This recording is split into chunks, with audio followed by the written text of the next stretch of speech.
Hey, David here, and I've got to tell you something. And what I'm going to tell you could make you look at me differently. It could even make you want to distance yourself from me. But I'm still going to tell you because I love you. I should also share that what I'm going to show you, it is strange. And I think that most of what I present will challenge how you look at life.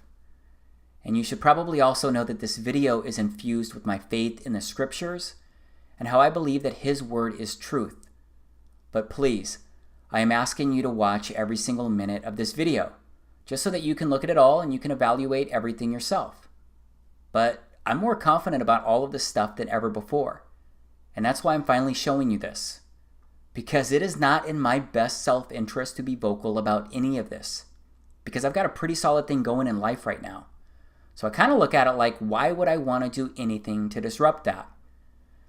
I'll tell you it's because there is something burning inside of me, and it's compelled me to document this strange truth project. Also, I really feel like I just need to get my record on file. And straight up, I really want to share it with you. That's all I really have to say for now. So, let's get into it. Copyright and fair use disclaimer. This educational video may contain copyrighted material, the use of which has not always been authorized by the copyright owner. We are using this material strictly for educational purposes only. We believe this constitutes a fair use of any such copyrighted material as provided for in Section 107 of the U.S. Copyright Law.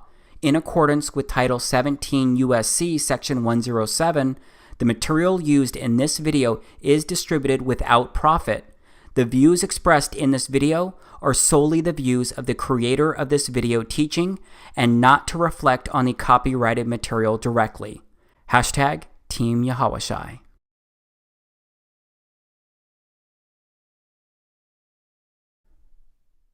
This is the moon as seen from Northern California. I used my Nikon Coolpix P900 to record this. It's actually pretty amazing how close I can zoom in on it. Just how clearly I can see it, even in the daylight. I can actually zoom in closer to craters to look at those if I wanted. Yeah, I've gotten pretty good at zooming in on this stuff in the sky. This is Jupiter. It's a planet, as I'm sure you've heard. It's one of the gas giants. I didn't really know very much about Jupiter or much about anything in outer space until I started recording the sky using my camera. But you can see this here. Jupiter looks really cool. It seems to have waves running through it. There's a flickering within it, and it looks a lot like a glowing light. This is Venus. Venus is the second planet from the Sun. It's the second brightest natural object in the night sky after the moon. If you didn't know, Venus is a terrestrial planet, and it's sometimes called Earth's sister planet, or twin, because of their similar size, similar mass, similar proximity to the Sun. Here's Venus slowed down a bit. Venus seems to have waves running through it too. Venus isn't the only object in the sky that does this though. So let's look at a few stars. This is Vega. It's the fifth brightest star in the night sky, and it's the second brightest star in the northern hemisphere, which is where I'm at in the United States. But just look at it. There are some really unique colors in there. It also looks like it's pulsing and waving and moving around inside of it. It also has these ring-looking things going around inside of it from its center to the edges. And just like Venus, Vega has some kind of dot right in the middle of it. But let's look at another star. So this is Arcturus. Arcturus looks like a disco ball with so many amazing colors flashing inside of it. Arcturus is the fourth brightest star in the sky and the brightest star in the northern celestial hemisphere. It's straight up amazing and beautiful. This is Polaris. It's also called the North Pole Star, which is also in the northern hemisphere. Notice how this star doesn't move across the frame of my camera. Remember how all of the previous objects I showed you so far, they moved pretty quickly across my lens when I recorded them. Well, as you may know, Polaris doesn't move more than a degree, and all of the circumpolar stars in the northern hemisphere rotate around Polaris. I'm curious if you've ever seen recordings of planets or stars in the night sky like what I just showed you, because there's no doubt The moon looks the same as what you've probably seen. But when it comes to planets and stars, I bet that you've primarily seen images like these. I think it's odd how different these online images look versus what I actually recorded and what I actually observed with my camera. I just wish that some of the normal observations came up at the top of some of the online searches I do. I found a lot of things odd and kind of strange and surprising recently, and that didn't start happening until this year, 2017, because I actually started looking up. I started looking at the daytime sky, started looking at the clouds and how different they can be from one day to the next. I looked at planes flying across the blue sky. I looked at the sun behind the clouds. I looked at the clouds floating across the sky, and I started paying attention to the moon in the daytime, in the nighttime. I started looking at the moon's different phases, its different colors. This is a waxing crescent moon. This is a full moon. And like I mentioned earlier, I bought a unique camera to record all of this. It's the Nikon Coolpix P900. I bought it to personally study all of these things as I looked up and took some interest in the sky. And my interest in the sky and my studies, they led me to look into the missions in outer space. First, I looked into the Apollo missions to the moon. Then I wondered why we hadn't been back to the moon in 45 years. I wondered why even now we didn't at least have a fleet of rovers scouring every inch of the moon, including its other side that we didn't even land on. But apparently there's a competition to get rovers on the moon. But I mean, we have a rover on Mars. Why didn't we at least send one rover up to the moon to constantly observe it, since we no longer send humans? It's just hard for me to imagine that we've already discovered and observed everything we could learn about the moon during those 3 years of Apollo missions. You know, we've never put a woman on the moon, only men. So why not send our first woman to the moon? That would be a spectacular accomplishment. At least I think so. But then I came across a video of Don Pettit. He's a very outspoken NASA astronaut who's been to outer space 3 times. He said this is why we haven't been back to the moon. I'd go to the moon in a nanosecond. The problem is we don't have the technology to do that anymore. We used to, but we destroyed that technology, and it's a painful process to build it back again. Then I found out about the Van Allen radiation belt. Here's what a NASA engineer has to say about the Van Allen radiation belt. We are headed 3,600 miles above Earth, 15 times higher from the planet than the International Space Station. As we get further away from Earth, we'll pass through the Van Allen belts, an area of dangerous radiation. Radiation like this could harm the guidance systems, onboard computers, or other electronics on Orion. Naturally, we have to pass through this danger zone twice, once up and once back. But Orion has protection. Shielding will be put to the test as the vehicle cuts through the waves of radiation. Sensors aboard will record radiation levels for scientists to study. We must solve these challenges before we send people through this region of space. Sensors aboard will record radiation levels for scientists to study. We must solve these challenges before we send people through this region of space. So yeah, I found it really interesting what that NASA engineer said about the Van Allen belt. And it turns out that other NASA folks have said the same thing about leaving low Earth orbit. And what comes after the International Space Station once its mission is over? How do we ensure the presence of humans in space? Well, that's a great question. The plan that NASA has is to build a rocket called SLS, which is a heavy lift rocket. It's something that is much bigger than what we have today, and it will be able to launch the Orion capsule with humans on board, as well as landers or other components to destinations beyond Earth orbit. Right now, we only can fly in Earth orbit. That's the farthest that we can go. And this new system that we're building is going to allow us to go beyond and hopefully take humans into the solar system to explore. So the moon, Mars, asteroids, there's a lot of destinations that we could go to, and we're building these building block components in order to allow us to do that eventually. The technologies that we're testing out on space station are definitely helping us with our goals of going beyond low Earth orbit. So we have a really robust exploration program at NASA. And here's a quick look at the technology that we used to make it to the moon. Here's an image of the command module being rescued in the ocean. This made it to the moon and through the Van Allen belt and back to Earth. Here's video of a command module taking off from the moon.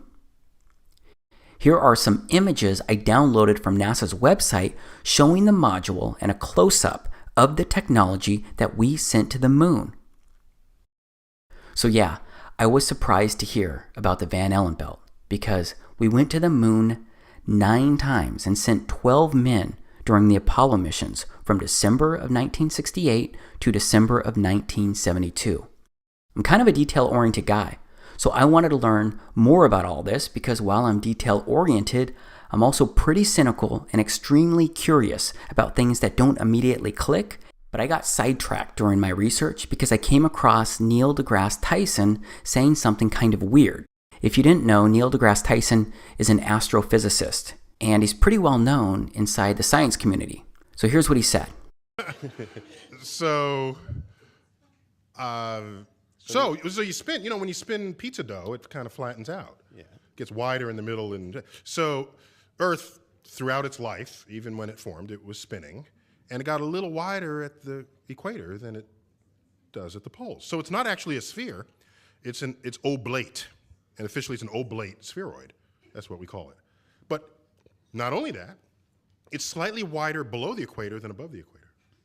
A little chubbier. A little chubbier. Yeah. Chubby's a good way. It's like pear-shaped. Yeah. I researched this statement because it didn't make sense to me. And yeah, if you watch the whole video of when he says this, he gets into sea levels and more. But I gotta tell you, he didn't mean the statement as a joke. But it still seems like a joke because who says the Earth is pear-shaped? Pretty odd, right? Either way, his statements and my research led me to download just more images and more videos from NASA's actual website. These are a few of their images of Earth that they took from space. And as I was downloading and researching photos and videos at NASA's website of our first moon landing, the Apollo 11 mission, I discovered something pretty crazy. Apparently, NASA lost the tapes that recorded data of the original Apollo 11 moon landing in 1969. The tapes included biomedical data on astronauts, video footage of the Apollo 11 landing, and all of their telemetry and engineering data.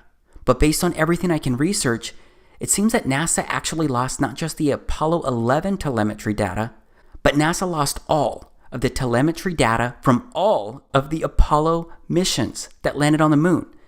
That's well over 10,000 lost tapes and over a ton, literally a ton in weight of missing tapes. Fortunately though, they were able to restore the original moon landing footage that was broadcast to Earth. I guess I just found it pretty odd when you consider that the moon landing is one of the, if not the, greatest accomplishments by mankind. Because I figured NASA would take really good care of that stuff and properly label boxes and reams of recordings. Okay, so that seemed pretty careless. But then I stop and think, wouldn't right now be the perfect time to go back to the moon? We've made significant breakthroughs in technology in the past 45 years. So imagine today's technology that NASA could bring to the moon to record and study it. Imagine the beauty that they could show the entire world. Because we could have crystal clear, high-definition footage taken directly from the surface of the moon. I mean 4K resolution stuff that would blow everyone's minds. But instead, everyone seems to be okay with not going back. And that's despite the original video of our first ever moonwalks during the Apollo 11 mission being destroyed. And they say the original recordings, they were actually super clear and nothing like the grainy video that was broadcast to millions on television. But I guess it doesn't really matter either way, since we destroyed the technology to get back to the moon. That's if you believe what Don Pettit said. So my curiosity compelled me to keep researching all of this stuff. And a lot of what I found, it didn't make a whole lot of sense. Like, why does it look like this flag is flapping or blowing in the wind? And this module taking off looks pretty weird to me. So yes, A lot of the moon landings and stuff surrounding outer space can come across as odd. And yeah, maybe each odd thing can be explained away. It's just that when I look at all of the oddities as a whole, it's a bit creepy. And I say creepy because someone I know and someone I love once said this stuff was creepy when they started looking into it. And all of this creepy stuff made me want to keep researching and keep asking questions. But I ended up asking one question that can get you labeled as a nutcase. It's a question that makes people laugh at you. It's a question that I bet you've already seen coming as you've been watching this video. And that question is, did we really go to the moon? I'm sorry, Jay. I'm sorry. I could see that how that would affect your Christmas. I made that whole thing up. What? I'm sorry. I guess I just wanted to seem interesting. I guess there's a real danger of that on this show. But there's a pressure. Well, yeah, guests. people come out and they've run out of anecdotes, you know, and they just start making stuff up. Yeah. Like that Neil Armstrong guy. Have you seen him on the talk shows? Neil Armstrong, you mean the first man to walk on the moon? Talk about a fish story. Yeah. Man, and they're buying it. Oh, yeah.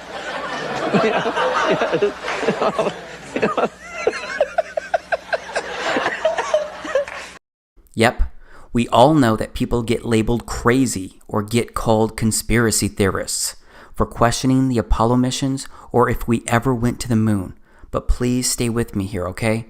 I promise that I've really given this a lot of thought, and I've considered how something like this could actually happen. And since we no longer send people to the moon, I started looking into other info and footage surrounding outer space. And I found some interesting things there too. This is Gemini 4 that was completed in June of 1965. That was well before the Apollo 11 mission. This is the first American spacewalk recorded using an 18mm lens camera, and it recorded at 6 frames per second. But straight up, this looks like stop motion video to me. Back to what's odd. And it's that I can't find any other video of astronauts turning their helmets.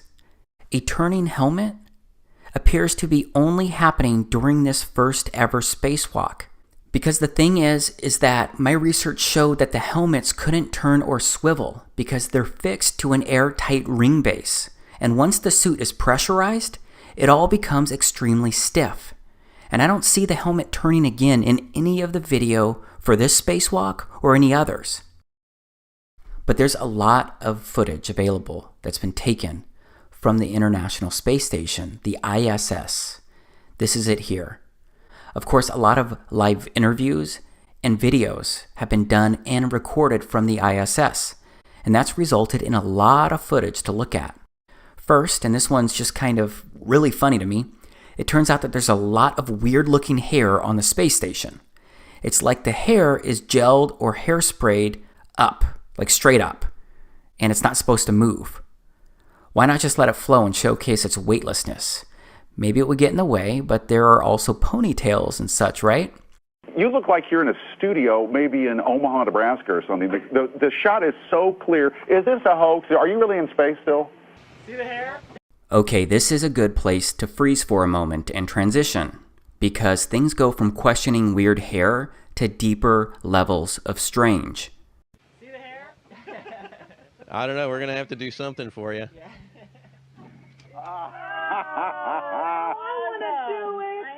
Oh, yeah, I can do that. Watch this. It looks like this guy is grabbing a wire attached to the guy next to him. He's not grabbing air, and there is no reason why any of these guys would be wearing wires in space. Someone I know wondered that when I showed them this video. Believe me, you're going to be just like the person I talked to, because you will look for answers. You will look for ways to rationalize these things that I show you. Just understand I've asked the same questions. Why, how, and what am I really seeing? This guy with the red shirt looks like his shirt is being pulled by a wire. There are lots of these instances out there that you can research, but it's not exclusive to the ISS. It also happened on the moon itself, and I'll show you that in a moment. But look at the guy in the middle of these men. He looks like he's actually wearing a harness. This was a live interview with Boise State, and look at how awkward this is. Look at this astronaut who turns with his back to us. Pay attention to his back heels. It seems like there may not be enough slack, so his heels stay off the ground. Okay, maybe that's hard for you to believe or see, but look at this awkwardness. This astronaut looks like he's being yanked up by a cable. So how does he get up like this on his own? I mean, the other astronaut did not pull him, but it looks like he was lifted by some external force outside of him, and it's not the guy next to him. Straight up, it appears that these astronauts are attached to cables or some kind of harnesses at times, because it pulls the astronauts in unnatural ways. It even prevents them from falling all the way down. Sometimes they look like puppets on strings due to the way that they're being pulled or moved along. But how else could they be doing this? Well, it could be more special effects and likely something called augmented reality and or green screens. And this is what it looks like. This is an actual video that NASA did. They meant to do this. This is an example of augmented reality. And then there are chroma key screens. So outside of green screens, there are also blue screens. And that's what you're seeing right here. You're seeing the former president being pushed through this NASA area, and behind him is Tim Peake, an astronaut, with what looks like a blue screen, a chroma key screen right behind him. And do you see the green ball? I mean, we can compare footage around that same time compared to what was caught on camera, and you can see it's the same background. It looks like the same deal. And I've only ever found one other video that's ever shown this same checkered blue screen. This is that one other video that I'm showing you right here. But how coincidental is it that they use this blue checkered background, which is extremely similar to ORAD virtual set technology? I mean, this is the kind of stuff you can do on a budget right here, this video. Now here's something else from the ISS. Look at this card floating. This is directly from NASA's YouTube channel. This card, it just doesn't look real. Is there an air conditioner on up there? I mean, look at it. It looks like they're doing everything they can not to laugh. Next, people say that the spacewalks may have been recorded underwater and not on the moon at all. Because, as you can see here, astronauts are definitely trained underwater. So a lot of folks believe that they may have faked the spacewalks by doing it underwater as well. And that seems to make a lot of sense when you study a lot of the spacewalk videos, because you're going to see what looks like a lot of bubbles going all these different directions. Who knows which direction the camera was actually pointing when these were recorded, but they look like air bubbles escaping maybe from underwater pools where some of these things were recorded or faked. Last, there are zero gravity planes. The only way right now that we can simulate the gravity on Moon, Mars, asteroids is parabolic flight. So yeah, there is likely hours of video of real weightlessness that people have experienced, but you can't do that all the time, so there needs to be other options, especially for the longer videos like I showed before.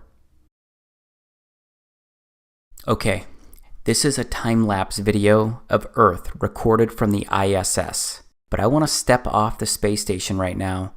I want to look at the Apollo 11 crew's first public appearance after returning from the moon. It was our pleasure to have participated in one great adventure.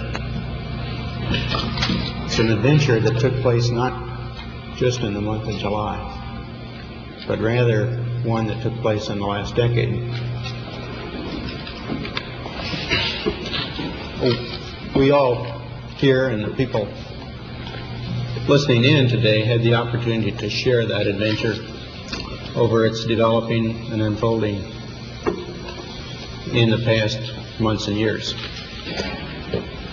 It's our privilege today to share with you some of the details of that final month of July that was certainly the highlight for the three of us of that decade. So a lot of people question that video and the emotions that they showed at this press conference, especially Neil Armstrong, who was in the middle. But yeah, it looks like maybe they were impacted by being on the moon. That could be a significant moment. Just as a heads up, this news conference occurred on September 16th, 1969, and these astronauts returned to Earth on July 24th, 1969. So yeah, it's less than 2 months for them to get their bearings, but it turns out that they did forget a lot in that short time frame.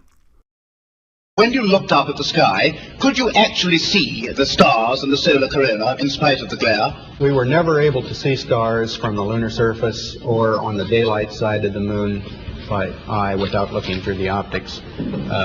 I don't recall during the period of time that we were photographing the solar corona what stars we could see.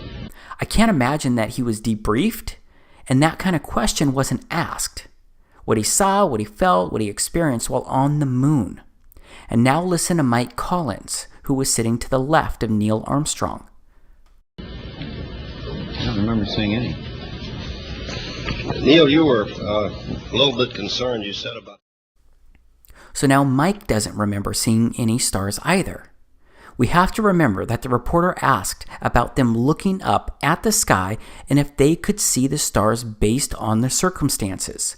So Mike Collins' answer has got to apply to his experience in the command module itself because he didn't walk on the moon or go down to its surface. But let's look again at Neil's response to what Mike said. I don't remember seeing any. Neil, you were a little bit concerned, you said about... Notice his body language, and it looks like Neil even whispers something under his breath to Mike. Was he telling him to simply shut up? I don't know, but the interaction looks really odd to me. All right, here is another interview with Neil Armstrong. And right after I show you this quick piece, I'll immediately share a few more statements made by other astronauts who shared what they could or couldn't see while in outer space.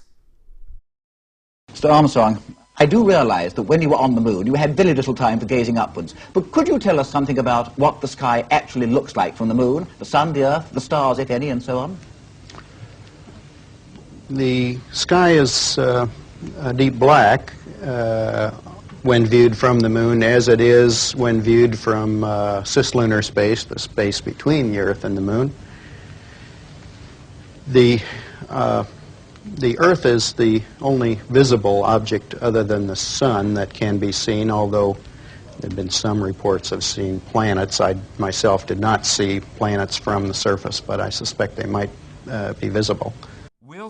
From Mark Cameron. This is from Mark Cameron. Whilst in space, have you ever looked away from Earth into the black void? Yeah. All because the you time. can see. Because you can see the stars. Oh yeah. You know, and pretty much all the time you can see the stars. The sky is a deep black when viewed from the moon, as it is when viewed from cislunar space, the space between the Earth and the moon. Space, and you're on the sun side of the orbit.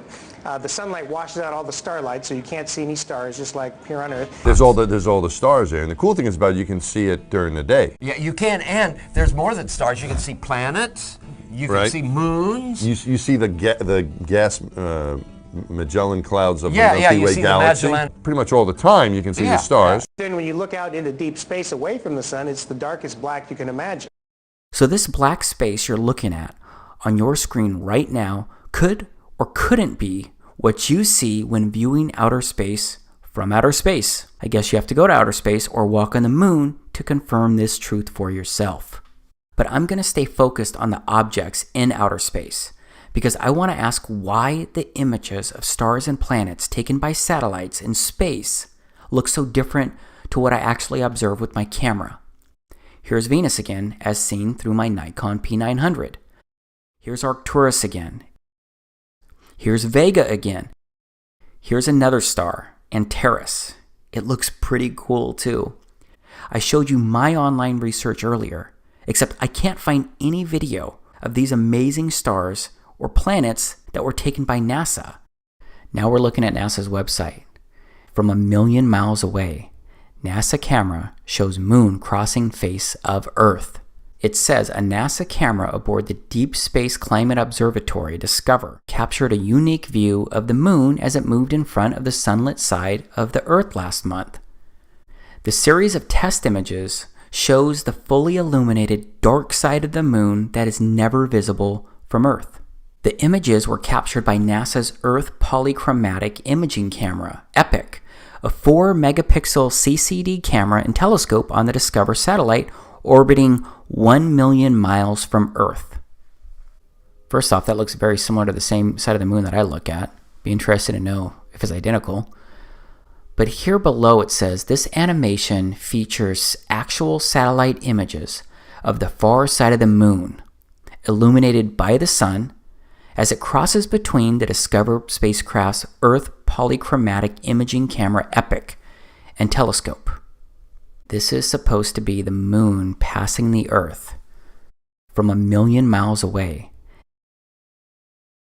So yes, at the same time, I'm criticizing and thinking that their video, their animation doesn't even look real, but I'm also still wondering why we just don't have more videos by NASA of outer space itself.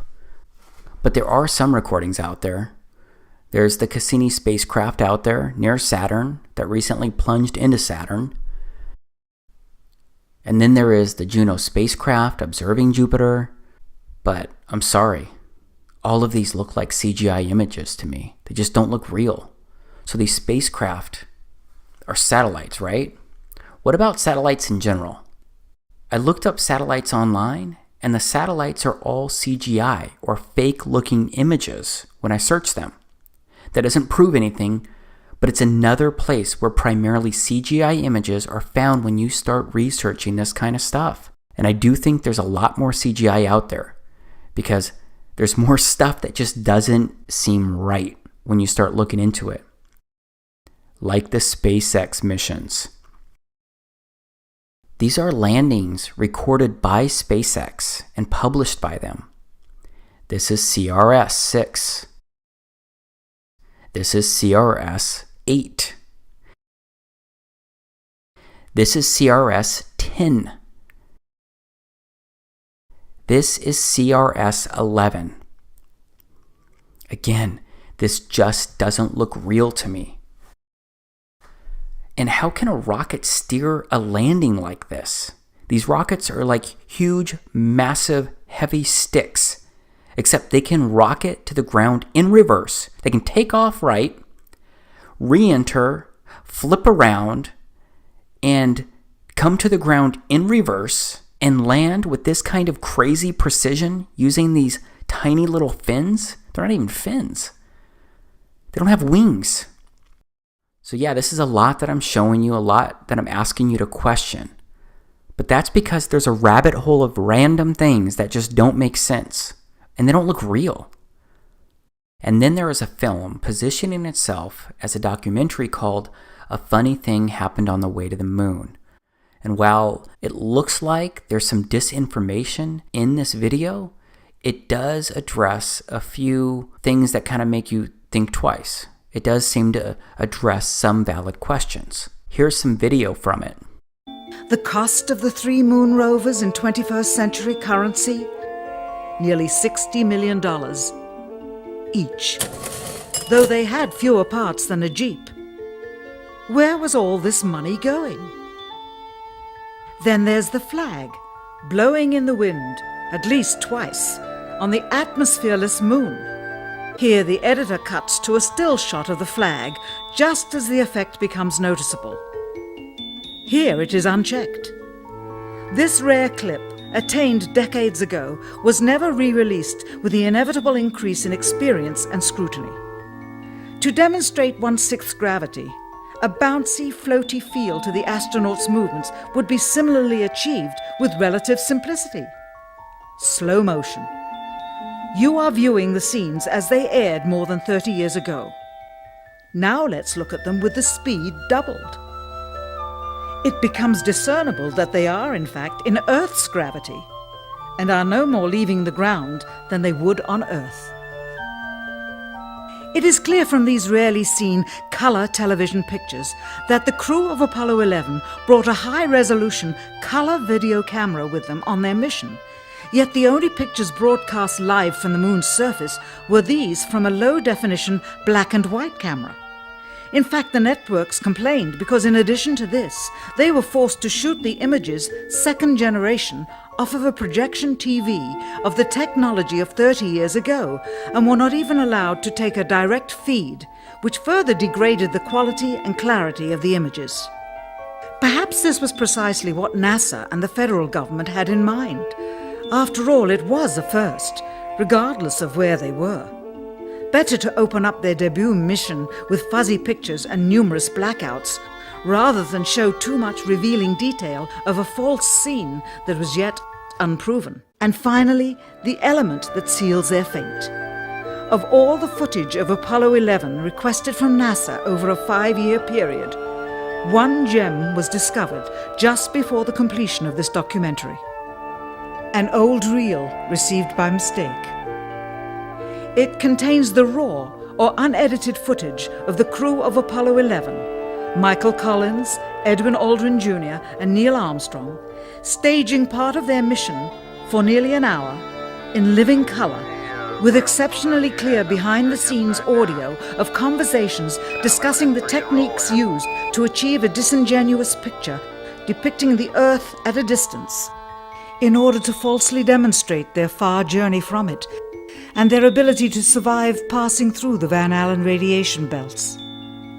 It cannot be misconstrued that this staging was done for some other reason prior to the mission, for the reel itself is slated and dated July 18th, 19th and 20th, 1969, the very days of the mission when they were said to be approaching and achieving lunar orbit. Understand, too, that only about 20 seconds of this raw footage was ever broadcast to the public, and these conversations discussing their deception were believed to be private, until now. Here they discuss that these television transmissions were in fact not broadcast live as everyone believed. They were first screened and edited for playback later. Roger, Neil. We just wanted a narrative such that we can, when we get to playback, we can sort of correlate what we're seeing. Thank you very much.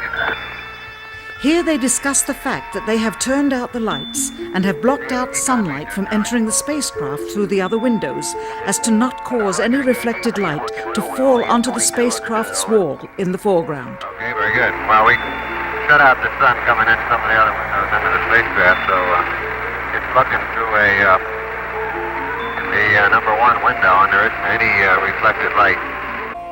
We only have one window that has a view of the Earth, and it's filled up with the TV camera. This is where the astronaut is back in view, but the lens was supposed to be on the window. Is it legitimate? I don't know. There's just so many weird things about the Apollo missions when you research them. And again, I'm not vouching for a funny thing happened on the way to the moon, but it does address a few questions that seem to make sense, that seem to be worth asking. And then there are the space shuttles, which are supposed to be gliders when they re-enter our atmosphere and they land. So space shuttles don't have the appearance of what you would think is a glider, and they make what appears to be lots of crazy loud jet propulsion noises when landing on runways, just like regular jets do when they're landing.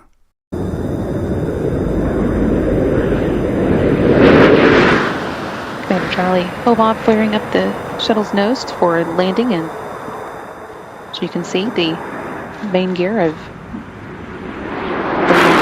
in place. And since we're talking about jet propulsion, let's go back to the moon for a moment, because some have pointed out how there's no crater underneath the lunar module landing.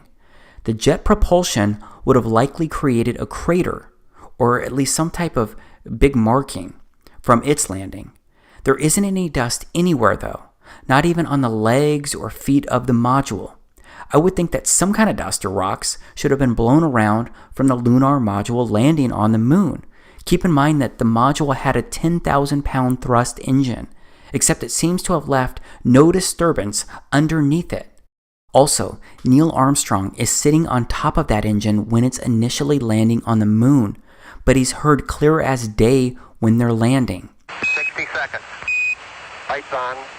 Forward. Forward. 40 feet down, 2.5. Picking up some dust. Straight shadow. 4 forward, drifting to the right a little. 30 seconds. Forward. Contact light.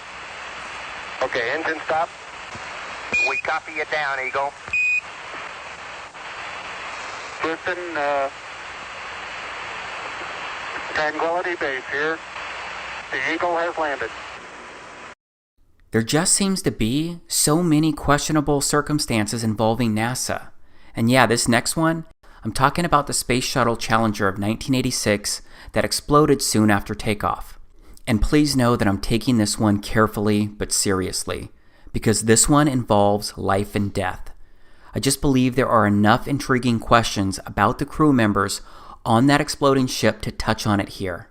Because 6 of the 7 crew members are considered alive by many people today, because there are 6 people living in the United States who closely resemble 6 original crew members from Challenger.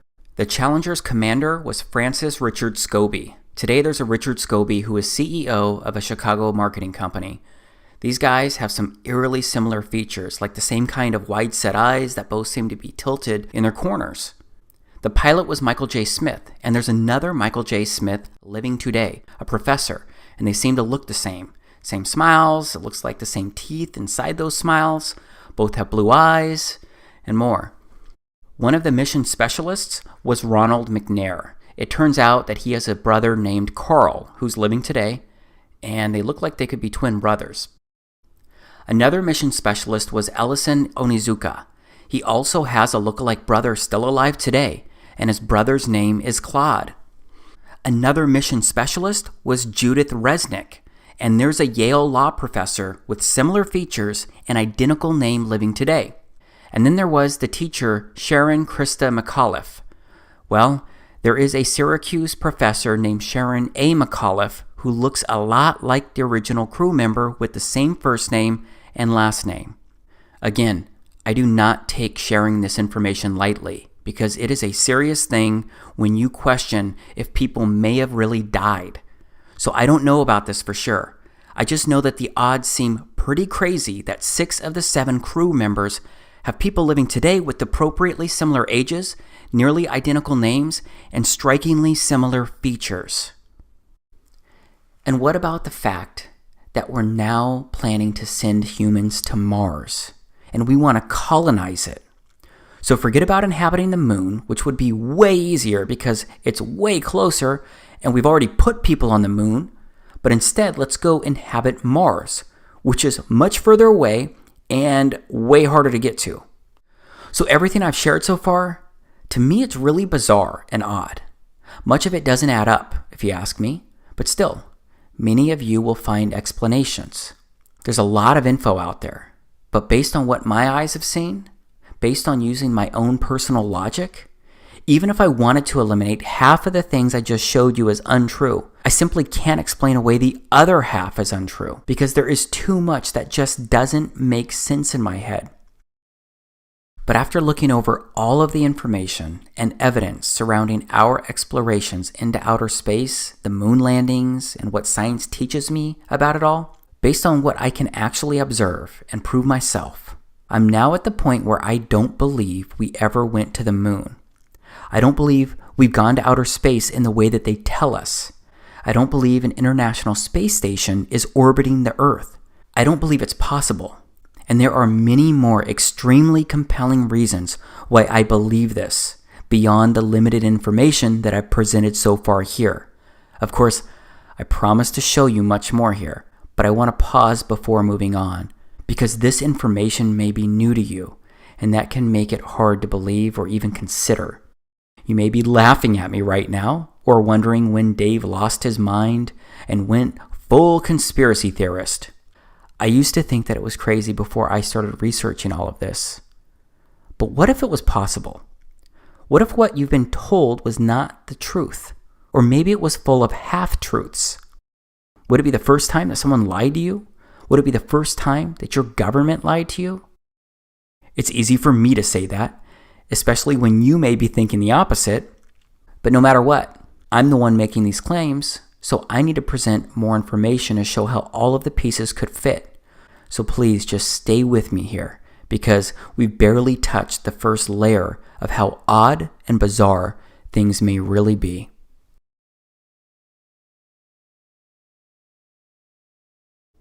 Okay, Earth is what we're going to get into right now. We're going to focus on the place that you and I both live and exist. First off, what does the Bible say about Earth? Let's look at the first book of the Bible and see how the story of creation begins. In the beginning, Elohim created the heaven and the earth was without form and void, and darkness was upon the face of the deep, and the Spirit of Elohim moved upon the face of the waters. So that said, Earth came into existence on the first day of creation, except the God of the Bible withheld the creation of the sun, moon, and stars until the fourth day, which is revealed inside Genesis chapter 1, verses 1 through 14. So the way that I read that is that Earth is unique, and it holds center stage inside God's creation. But whether you are a Christian or not, isn't it at least possible that Earth could be the center and heart of everything? But whether you believe that Earth is the heart or not, it turns out that it's really hard to get good photos of Earth. And obviously, we have to go to outer space to get photos of Earth itself. This is an article at the White House, A New Blue Marble, July 20th, 2015. NASA releases its new blue marble photo, first such photo since 1972. No one on this planet had ever seen a whole picture of the Earth until 1972. And you can see it's also at medium, and that's where I'm going to go to now to look at that because it has a cleaner layout. You can see it's the same deal by Scott Kelly, NASA astronaut. No one on this planet had ever seen a whole picture of the Earth until 1972. Then you get the blue marble. This is a photo of it. It was the first full photo of Earth taken on December 7th, 1972, and that was the Apollo 17 spacecraft that took that. You got another photo here. Looks a little different. Okay, you got another image. So why is the blue marble a bigger deal than these? Turns out it's quite tricky to take a good photo of the entire Earth. The planet is big, and there's a lot of lighting issues. As a result of these challenges, NASA, NOAA, and other science agencies most often rely on composite images to depict our planet. These images stitch together multiple high-resolution snapshots taken by satellites already in orbit to produce one seamless portrait of the Earth. And that's what the three photos above are, composite images, produced by NASA over the past 15 years, released respectively in 2002, 2007, and 2012. Composite imaging is an extremely useful tool for helping people understand the Earth, like this black marble, which, by stitching together multiple views of the planet, shows a full global view of the Earth's city lights. That's why today I am excited to see that NASA has released its new blue marble, the first of many more to come later this year. The blue marble is the first fully illuminated snapshot of the Earth captured by the Discover satellite. It looks like it's a joint NASA, NOAA, and U.S. Air Force mission.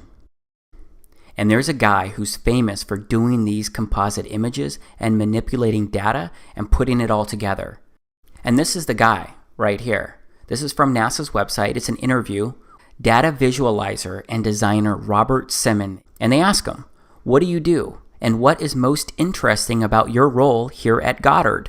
How do you help support Goddard's mission? And he says, my role is to make imagery from Earth sciences data. I turn data into pictures. I look for new interesting events that NASA satellites have seen or that are hidden in the latest data to find anything interesting that shows off NASA's unique capabilities. Finding things is the fun part. I rely on engineers and scientists to produce the data. Okay, they ask him, what is the coolest thing you've ever done as part of your job at Goddard? And he says, the last time anyone took a photograph from above low Earth orbit that showed an entire hemisphere one side of a globe, was in 1972 during Apollo 17. He also says by 2002, we finally had enough data to make a snapshot of the entire Earth. So we did. The hard part was creating a flat map of the Earth's surface with 4 months of satellite data. Rito Stockley, now at the Swiss Federal Office of Meteorology and Climatology, did much of this work. Then we wrapped the flat map around a ball. My part was integrating the surface, clouds, and oceans to match people's expectations of how Earth looks from space. That became the famous blue marble. Okay, I know I already touched on this earlier, but I just keep wondering. Why doesn't NASA just deploy a rover to the moon, equipped with a camera at least comparable to my Nikon P900? Then they would have it on the moon's surface all the time, because they could take continuous images of the entire Earth throughout the different seasons and months. They could zoom in on continents and islands, and maybe even more, like I do of the moon from here on Earth. Wouldn't you get good and accurate images with that approach? Wouldn't that make sense? But instead, they have a data visualizer / designer who compiles all of the different data, and then that data gets stitched together by that person. But let's just step back again. And I'd like to review the Science 101, some of the basics surrounding the Earth, the Sun, and the solar system. I'm talking about the basic info that we're all taught about Earth, the Sun, and the solar system, and how they all move and work. First, the Earth rotates eastward around an invisible line known as its axis. And I've actually got some video of the Earth spinning provided by NASA. This is an official video by NASA of the Earth spinning.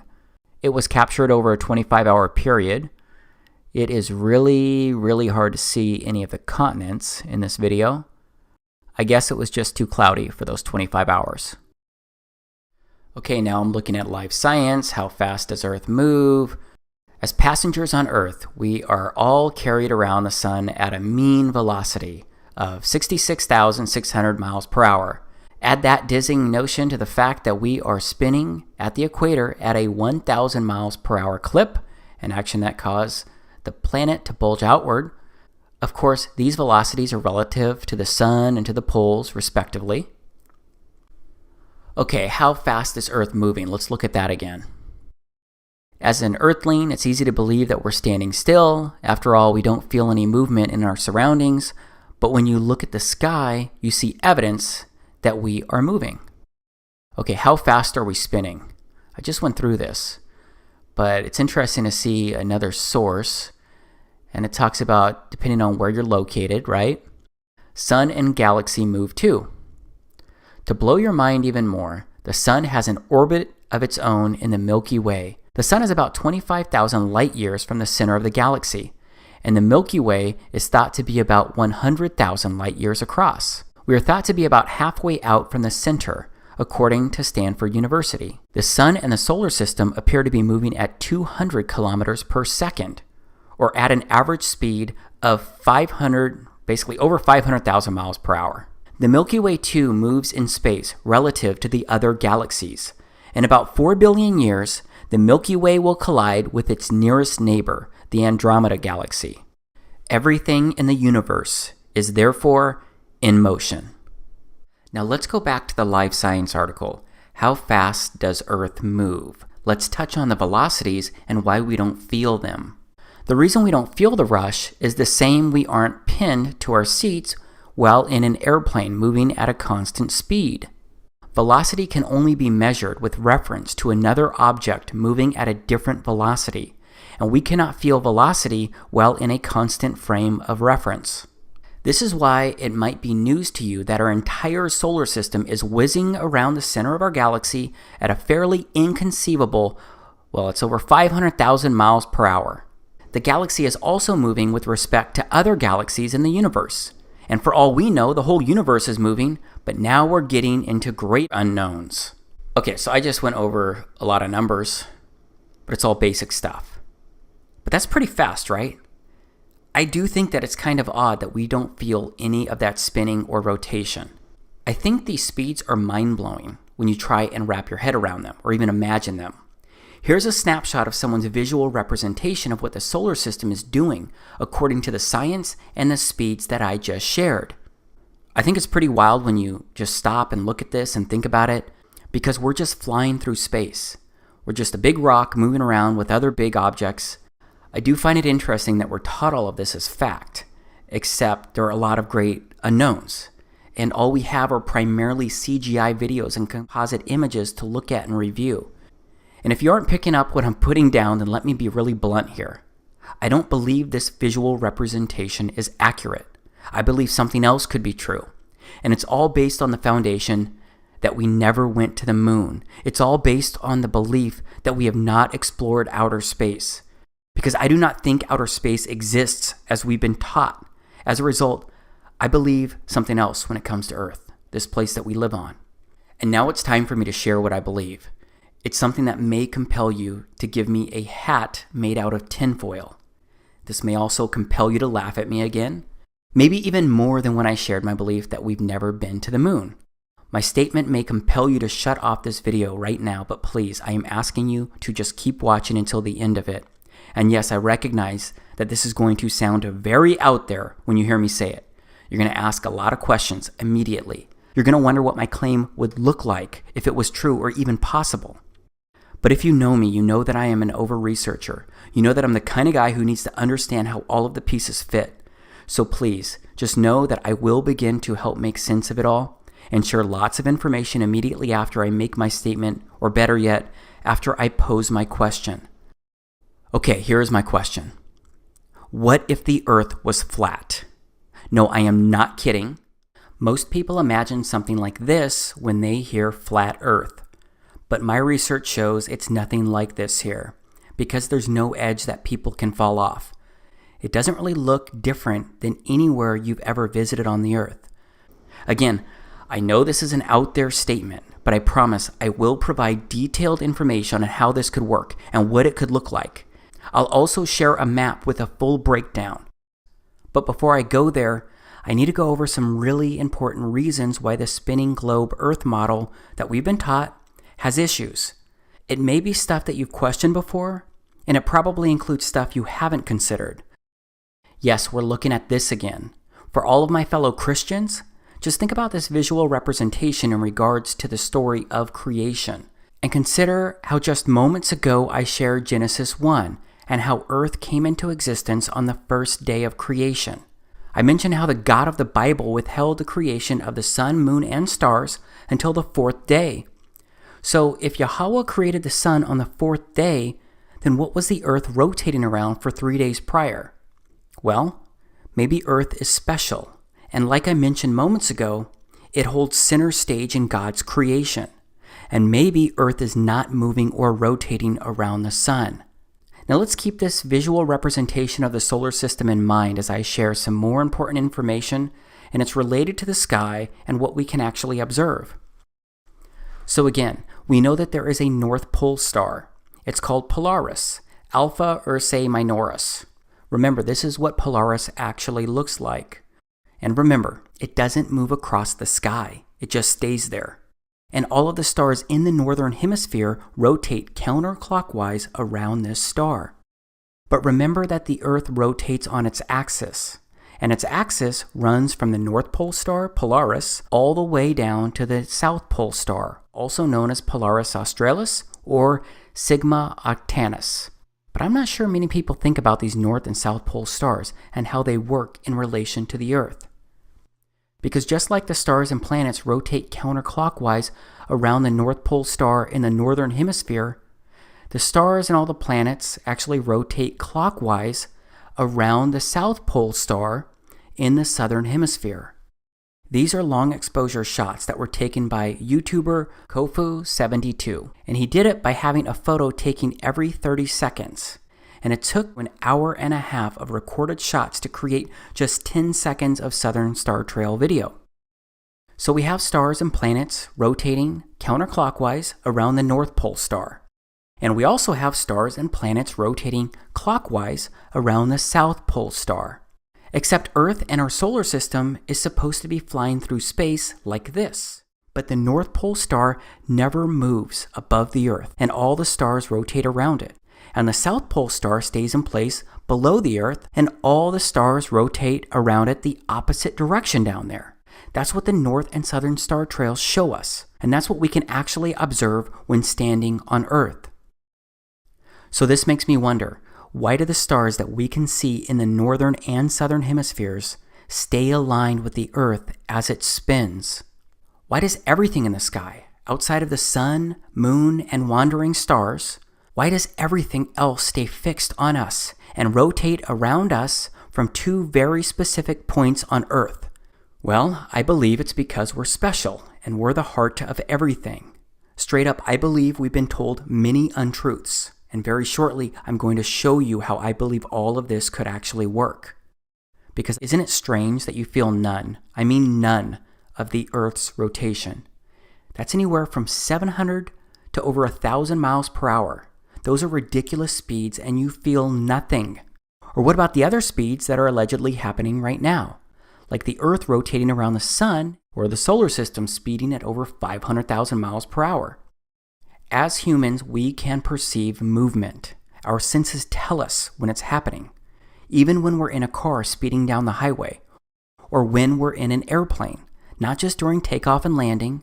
Yeah, we get used to moving inside these objects, but we still know we're moving inside them, and we're moving at speeds a fraction of the Earth's rotation, except we don't feel any of the Earth's rotation. We don't feel the Earth orbiting the sun.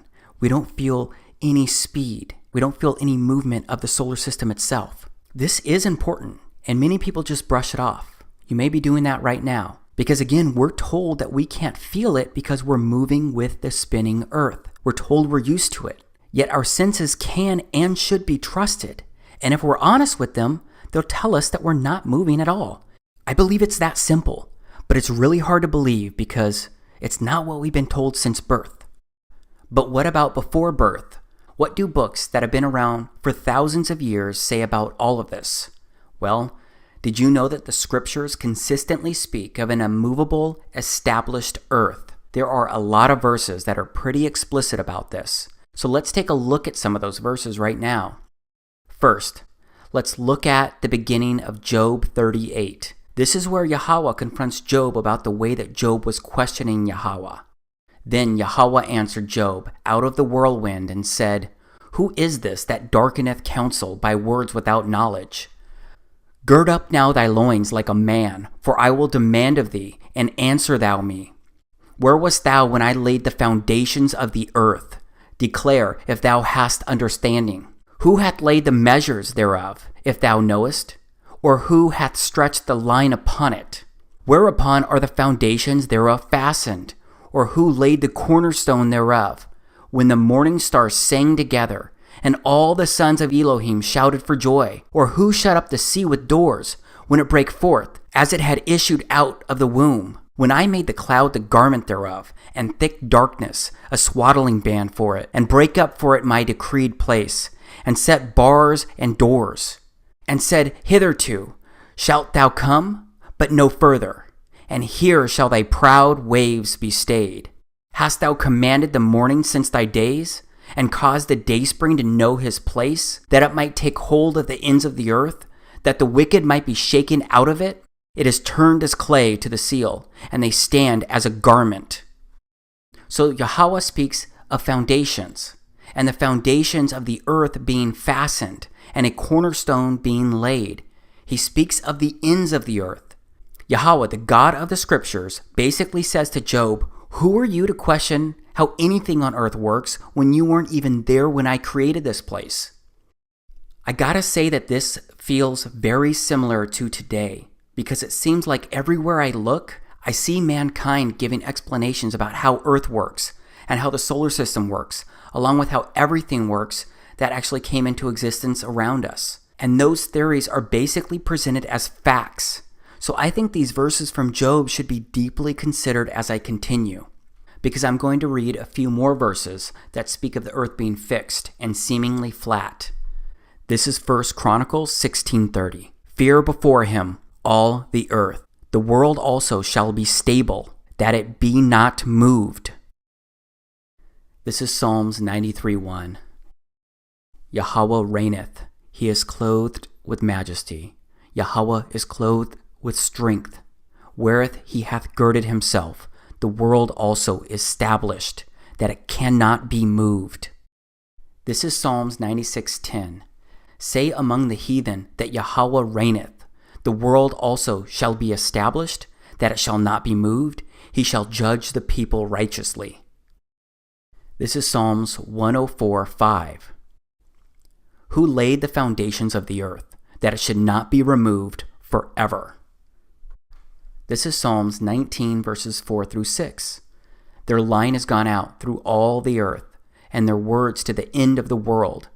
In them hath he set a tabernacle for the sun, which is a bridegroom coming out of his chamber, and rejoiceth as a strong man to run a race. His going forth is from the end of the heaven, and his circuit unto the ends of it, and there is nothing hid from the heat thereof. This is Ecclesiastes chapter 1, verses 5 through 6. The sun also ariseth, and the sun goeth down, and hasteth to his place where he arose. The wind goeth toward the south, and turneth about until the north. It whirleth about continually, and the wind returneth again according to his circuits. This is 1 Samuel chapter 2, verse 8. He raiseth up the poor out of the dust, and lifteth up the beggar from the dunghill, to set them among princes, and to make them inherit the throne of glory. For the pillars of the earth are Yahawah's, and he hath set the world upon them. Okay, this is Proverbs chapter 8, verses 28 and 29. When he established the clouds above, when he strengthened the foundations of the deep, when he gave to the sea his decree, that the waters should not pass his commandment, when he appointed the foundations of the earth. And this is Isaiah chapter 48, verse 13. My hand also hath laid the foundation of the earth, and my right hand hath spanned the heavens. When I call unto them, they stand up together. So it seems like the scriptures keep saying that the earth is established, it has foundations, it is on pillars, and also that it's the sun going up and down on his circuits that he created. But as I keep emphasizing, we're taught that the earth is constantly moving, spinning around, and that the earth is flying through space, and it's orbiting the sun, and that the universe is constantly expanding. But the Bible says the earth does not move from its pillars and foundation. I cannot find it anywhere in the scriptures where it says that the earth is round or spinning or moving. However, there is one specific verse that most people point to when using the scriptures to try and support a ball earth in outer space. It's Job 26:7. He stretcheth out the north over the empty place, and hangeth the earth upon nothing. Okay, so people use that to support that the earth, it's in outer space. But it doesn't speak anything about the earth spinning or moving or anything like that. Everything else in the scriptures say that it is firm, fixed, immovable, it has foundations, it has pillars. So I don't think it's a strong argument here. Plus, if you look at the book of Enoch, you will see scriptures that actually complement this area right here in Job. Because Enoch comments about how he was shown beyond and above the heavens. And he comments that there is nothing above or below. So I look at all of this, and I think, if you believe that the scriptures are the holy inspired words of our Creator, then I find it confusing for people to believe that our Creator would have had Job document something that contradicts so many other verses. So based on everything that I can find and research inside the scriptures, an established and immovable earth seems to be biblical truth. Also, my research has shown me that from the very beginning, ultra-Orthodox Christians believed this as well. They seem to have been flat earthers, because my research shows that the flat earth implications of the Bible were rediscovered and popularized by English-speaking Christians in the mid-19th century. And then their conclusions were dramatically confirmed by the rediscovery of Enoch among the Dead Sea Scrolls, which I'll touch on shortly. But even if the earth was round and spinning through space, does it really make sense for our Creator to leave out and omit this critical information? I don't think he would do that. And it appears, based on everything that I've read inside the scriptures, that he told us what the truth really is here. But we accept the globe Earth model, the planets, the stars, the solar system, and outer space in general because we're taught it as truth from childhood to adulthood. It's reinforced over and over again. But as you can see here, the current popular belief of the Earth being a ball flying through space is only about 500 years old. It's relatively new compared to the existence of this Earth. But maybe you're thinking that people before this period of time had no idea how Earth worked. Maybe you think that they were clueless because they couldn't explore Earth or outer space like we allegedly do today.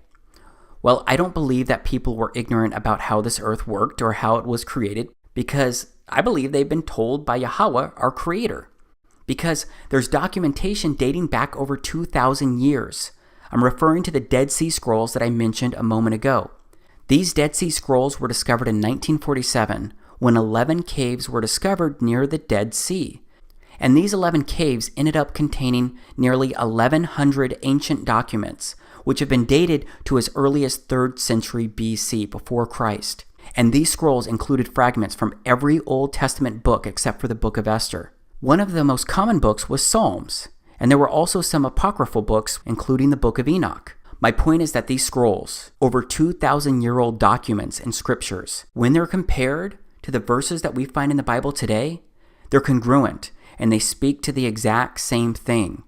But let's step outside of the scriptures for a moment, because I believe that I need to also review some simple concepts when considering how the Earth could be flat and not a spinning ball. So let's once again look at stuff that we can actually observe. And this first thing is pretty straightforward. It has to do with water. Because water, it always finds its level. Yes, water always finds its level. And doesn't water always flow downhill because that water is seeking its level? Do you believe these simple concepts are true? Do you believe that water always finds its level and that water runs downhill? I believe they're true because I observe them happening all the time. So what about the miles and miles of ocean reaching from one continent to another? How does that water not find its level? Okay, this is California on Google Earth. Now let's scroll all the way over to Japan. It's over 5,000 miles of ocean from California to Japan. That's a lot of water that has to have a lot of curve. Okay, so what you're looking at now is a crude mock-up that I created that is going to try and represent the California to Japan scenario with the curved ocean. And let's say you have someone standing on the beach in California. And then you have someone standing all the way over there on the other side of the globe in Japan. Let's zoom in on what the person in California would see. Right? They're looking around, they see nothing but a flat land.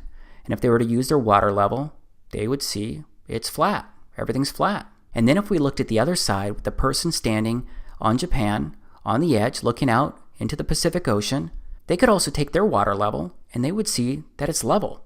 They would see that it looks nothing but flat when looking out. So you have these two people, and they're looking out. They both think that they're at the top of this ball. So what's really happening throughout this ocean, throughout this body of water? Can you take a water level to everywhere and it's going to be level? Yeah, of course you know that you could. But what if this is not what's really happening? What if this is what's really happening? And the two people standing on both continents are actually just at water level as well. Wouldn't that be easier to comprehend and understand? Because water always finds its level. So how is it not doing that across the ocean? Because even the ocean needs to find its level. I think this concept of water finding its level is a really big deal. I'm going to ask you to please do not discount this. And when it comes to water always finding its level, I've actually got a couple friends who are doing a world record water level test. Their names are Ronnie Harris and Jason Laufenberg. They run their own YouTube channels, but also run a shared channel at Beyond Flat Earth. And while I don't agree with everything that they've ever shared, we do agree on a whole lot, especially the Earth being flat. And I'm grateful to them because they've helped me discover and research so much. So they're going to do a world record water level test, which I'm fully supporting. It's going to be pretty simple with a total of 3 miles worth of hoses. Obviously, it's going to have some water, a surveyor, and a bit more. So just go to YouTube and search World Record Water Level Test to learn more about it or even support it. Now let's keep moving along because I want to talk about gravity. Because we're told that gravity is what makes much of this happen, right? And gravity must exist, and it must be true for the ball Earth to exist. So what do we know about gravity? Well, here's what one of the most popular leaders in science says about gravity. What is gravity? You have no idea. Okay, next question. Wow. No, here's the difference. We can describe gravity. We can say what it does to other things. We can measure it, predict with it. But when you start asking, like, what it is, I don't know. So to say, what is it? I think Einstein, in an Einsteinian answer, we would say gravity is the curvature of space and time. And objects will follow the curvature of space-time, and we interpret that as a force of gravity. That's probably the best answer I can give to a what is gravity question, or why is there gravity. That's the best I can do there. I think that's a good start. And I can also say that Einstein noted that matter tells space how to curve. Space tells matter how to move. Okay, are you confused yet? Apparently, I need to be an astrophysicist to understand or attempt to explain gravity. But if you zoomed in on the Earth from outer space and looked at the edge of the Earth, then you could see some really interesting stuff. You would see people standing sideways or even upside down. You would see mountains with the water rushing in startling directions. Remember, NASA could have and could still show us these types of videos by having a camera like mine on the surface of the moon. They could easily zoom in on the side of the Earth like I zoom in on the side of the moon. Then they could show mountains and more on their sides or even upside down. So yeah, I've tried to wrap my head around gravity. Maybe my brain is just too simple to try and understand it though. Especially when I picture it working the way it's supposed to work all around the Earth. Because this is literally how it would look. Water flowing upside down. People standing upside down. Except we all picture ourselves upright on top of the ball Earth. Everyone always imagines they're standing at the top of the ball. But not everyone can be standing at the top of the ball, right? And it turns out that there are other explanations surrounding gravity. So I'd like to show you some of that right now. Alright, so this is a balloon filled with half helium and half air. It's not going anywhere, it's not going up or down. It is just floating.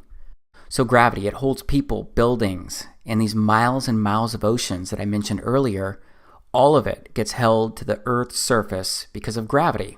But it can't actually pull down this balloon that's filled with half helium and half air. And then what about this balloon that just floats off into the air? But then what about these balloons? They just go straight up as well. Gravity is not pulling on these.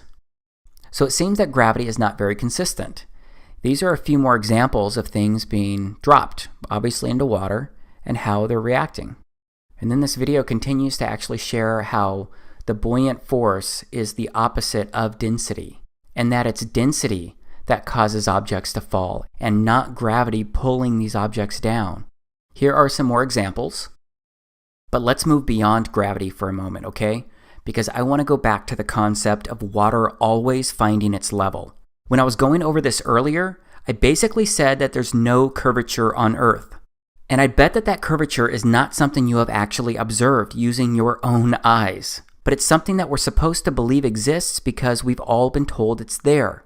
But how many people really think about this?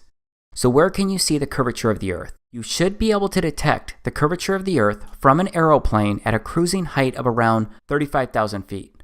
But you'd need a fairly wide field of view, 60 degrees, and a virtually cloud-free horizon. So this is what you would see when rising in altitude. This video was actually recorded by people using balloons. And in some instances, they were looking for the curvature of the Earth. As you can see, there's no curvature. Except you can see because of the lens, sometimes it distorts the Earth and it makes it look like there's curvature. And again, that's just the lens. I'm going to go over that in just a moment. But what is the math behind the curvature? This is the math that somebody did right here. And you can see here that it's a spherical trigonometry of a sphere with 4,000 mile radius. And you can see here from the center point to the surface of the Earth, it's supposed to be roughly 4,000 miles because that's the radius. You can see the math here and how it's working. Okay, so you can see at 1 mile, it's not even close to a mile. It's less than a foot drop in the curvature. But then if you skip down to 10 miles, you're looking out 10 miles, based on where you're standing, it's going to be about 66 feet. It's still not a mile. But skip all the way down to 100 miles. It's about 1.25 miles is what the actual drop would be, the curve would be. And you're looking at over 6,000 feet at that point. And then if you were to actually go to 1,000 miles, let's say you were looking 1,000 miles out from where you're standing, it's going to be a 128-mile curve and drop to that point out there from where you're standing 1,000 miles. And you can see it goes further and further. At 2,000 miles, you're looking at over a 500-mile drop based on where you're looking. Really quickly, what is a fisheye lens? A fisheye lens is an ultra-wide-angle lens that produces strong visual distortion intended to create a wide panoramic or hemispherical image. And it talks a little bit more about that. You can see what it looks like right here. And I gotta tell you that I was recently on a 14-hour flight where they used a fisheye lens to show the exterior to passengers through our television screens as we made our trip across the Earth. That fisheye lens made the outside surface look curved when we were in the air, except when we took off and landed, the same distorted curved proportions remained. And speaking of airplanes flying great distances, do planes constantly have to steer downward toward the Earth? Remember, they're covering a lot of distance and a lot of curvature in a very short amount of time. Now let's go back to the same mock-up that I created, the one that I used before, and let's say that an airplane is flying from one continent to the other. Let's use Japan and California again, because you're going to have an airplane right here, and it's going to have to take off on what it thinks is a flat surface, and it's going to have to cover the ocean, and it's going to have a certain trajectory, and it's going to go that distance for a certain amount of time. But what it really needs to do is curve around the Earth. So that means that that airplane, every so often, should actually be pointing down and changing its trajectory. It's going to have to keep doing that over and over and over again. But wouldn't it make more sense if it was actually just flying straight across a level ocean? Because doesn't water always find its level? And what happens when planes need to land?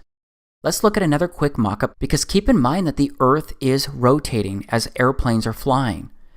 And so what you got here is the Pacific Ocean in California. You've got your north, east, west, and south. Remember that the Earth rotates eastward, right? It's going to be moving this direction. But let's say we actually put an airstrip on California north to south. And let's say that we had an airplane that was going to land in the direction of north. As the airplane is landing and moving across the Earth, wouldn't the Earth's surface be moving eastward? So wouldn't airplanes have to take into account this movement? Wouldn't that be a challenge for them to land? Of course, I am aware that I guess some people say that we are in an enclosed atmosphere. So the atmosphere itself is moving with the Earth. But I still think about these kind of things, and it doesn't make complete sense. Something else that doesn't make sense when it comes to airplanes flying is a gyroscope. First, how does a gyroscope actually work? And what does it do? And how does it work in planes? Let's take a look at a quick video. This is a gyroscope. It consists of a metal wheel mounted on an axle. The wheel and axle spin freely, secured in a metal frame. This simple device can behave in the most unexpected ways. The components of this simple mechanism are obvious, and it doesn't seem to have any special capabilities. Try to stand it on end and it falls over. Try to suspend it like this and it drops. Apparently it can't defy gravity. But spin the wheel and all that changes. A string provides a simple method to spin the wheel. The first thing I notice about the spinning gyroscope is that it resists attempts to change its position. A resistive force appears when I attempt to tilt or rotate the gyro. Now when I stand it on the tabletop, it stays vertical. The spinning wheel is creating a force that holds the gyroscope upright. When the wheel stops, the force disappears and the gyroscope falls. Incredibly, this force will support the gyroscope like this. It appears to be levitating. A spinning gyroscope will balance on a string. You can even lift the gyroscope with a string looped around one end.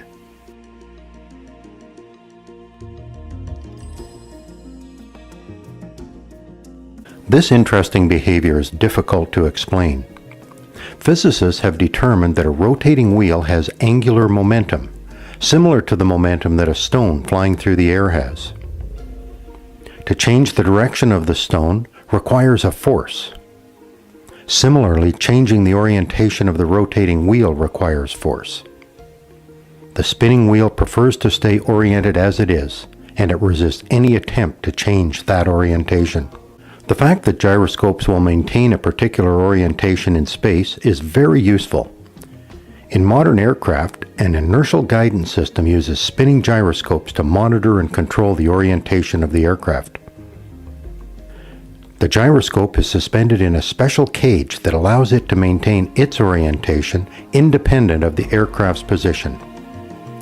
If the aircraft rolls, electric sensors and contacts connected to the gyro send information to the pilot about the aircraft's orientation.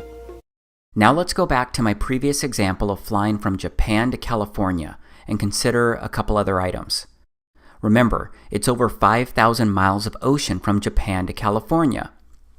And the curvature math says that with right at 4,000 miles of distance, there will be right at 4,000 miles of curvature from your starting point to the ending point, assuming that you're actually traveling 4,000 miles of distance. So with that in mind, let's look at my previous mock-up. Here's the airplane taking off, and remember, the Pacific Ocean must be curved based on what we're taught. So the airplane flying across these thousands of miles would need to keep pointing down due to the 5,000 miles of distance and thousands of miles of curvature below. So how can a gyroscope be properly calibrated on a globe Earth when there are thousands of miles of curvature? How does it work when the Earth is always spinning? Is the gyroscope constantly correcting itself? Is it constantly resetting itself? Is it constantly stopping and recalibrating itself? It just doesn't make sense to me when I look at everything and how it works.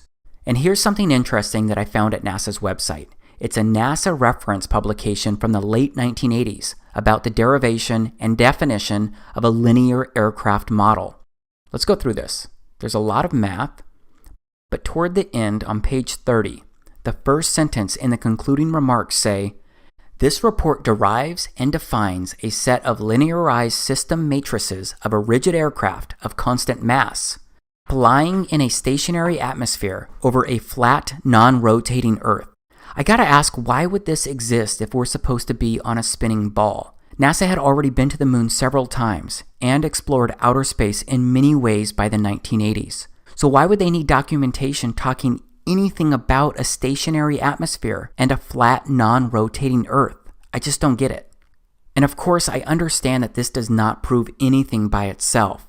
There are just so many things out there that when combined, they create a convergence of strangeness that makes your head spin like the Earth is supposed to be spinning. So yeah, all of this stuff is strange because whenever I look out a car, all I see is a flat horizon. And whenever I look out a plane's window, all I see is a flat horizon. Everywhere I look, I see a straight or flat horizon. The Earth appears flat to me based on everything that I can actually observe. And just look at these Bolivian salt flats, which are the world's largest salt flat at over 4,000 square miles. It has an extraordinary flatness, with the average elevation variations within about 3 feet over the entire area. And it seems as if stuff isn't really dropping down at a curve, out of our view of distance either. Because to me it seems like we can only see a few miles out, and then things start to get hazy, unless you go higher. Because when you go higher in altitude, that's when your circle of view increases, and you can see further out. Except based on the Earth's curvature using this math, the land should start dropping from wherever you're standing on a ball Earth. Even if you're looking 40 miles out, there should be at least 1,000-foot decline due to the curvature, even if it's a small gradual decline for only a mile. No matter what, the math says that the Earth must curve downward, and that means that things farthest out should be dropping or slanting off toward the distance, but videos like these, and so many more out there, contradict what I'm told is supposed to happen on a ball Earth when I'm observing the distance and objects at the edge of my circle of view. Again, the horizon always rises to the eye level of the observer based on how high or low you are. But as you go further up in the air, you can always see further out into the distance. Okay, I've got just one more quick thing to show you before we move on to the next part. I'd like to ask if you've ever thought about 3D modeling, or video games, or virtual reality programs in general. Because whenever someone is showing you and portraying Earth's reality inside 3D modeling or video games or virtual reality, don't they always use flat surfaces and straight and flat horizons? Yes, they use a flat plane environment when presenting you with a simulated Earth. Everything is presented as flat. They don't show curvature or simulate a constantly moving Earth. This is something else to think about and consider. I know that I'm proposing some really challenging views here, so before I continue, I want to pause. Because right now, your mindset probably remains in one of two gears. The first could be that you're still somewhat open to the possibilities of what I've shown you up to this point, but you have a lot of questions about everything, or maybe at least most of it. The second gear could be that you're still disappointed in what I'm sharing, and maybe you're rejecting and discounting most or all of what I'm saying. And maybe you're thinking that I may have truly lost my mind, and those thoughts confuse or upset you, because you're sitting there wondering how I could be open to believing these things. Here's what I'd say to both camps either way. Believe me, I know what I'm sharing here is strange, to say the least. Again, this was not easy for me to consider. That's why I've done my own research into everything that I've shown you so far. That's what led me to research the even stranger things that I'm gonna show next. But no matter what, whether you're questioning everything or open to anything, I have a feeling that you want me to show you what a flat Earth could actually look like and what it would take for it to actually work, right? Well, that's exactly what I'm gonna focus on next. And this next part may end up being the hardest thing for you to consider, process, or accept.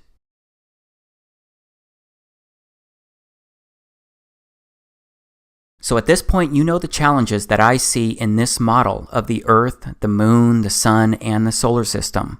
And based on what people can actually observe, and based on my faith in the scriptures, I don't believe that we're flying through space, or that we're just a speck of dust in an ever-expanding universe.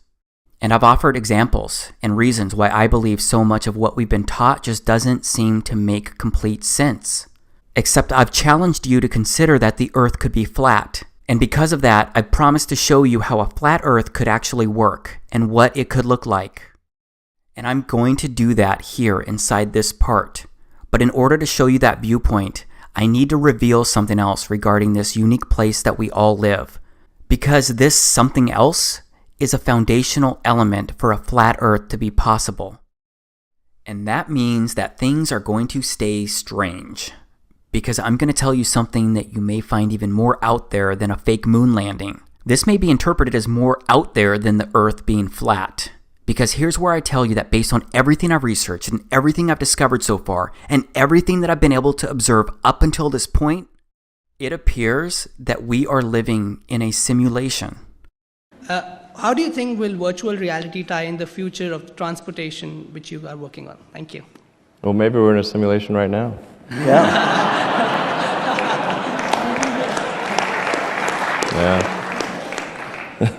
Yeah. Yeah, seriously.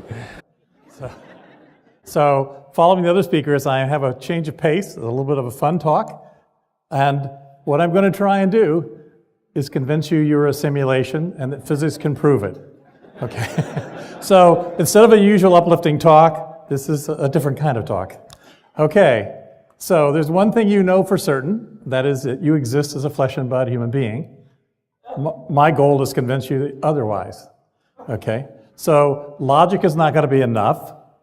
You guys are going to be simulation deniers, right? I mean, there's just no way around it. So my actual goal will be to actually create a sliver of doubt in your minds so that you actually think about this and what it might mean. So I know this is a lot to throw at you. I've also got to immediately share that I do not agree with these men in regards to their definitions of a simulation, but it appears that their positions seem to contain some truth. Because based on what I can determine as of now, I believe we are living inside a simulation. But I don't believe humans are inside some simulation being run on some supercomputer.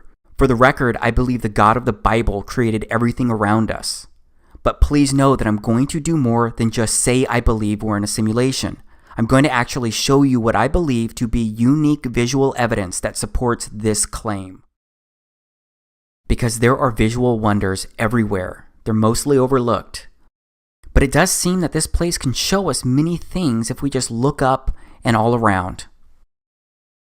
First, these are crepuscular rays. Can you see them between the bed of clouds and the ocean? Can you see the rays shining down at some really unique angles?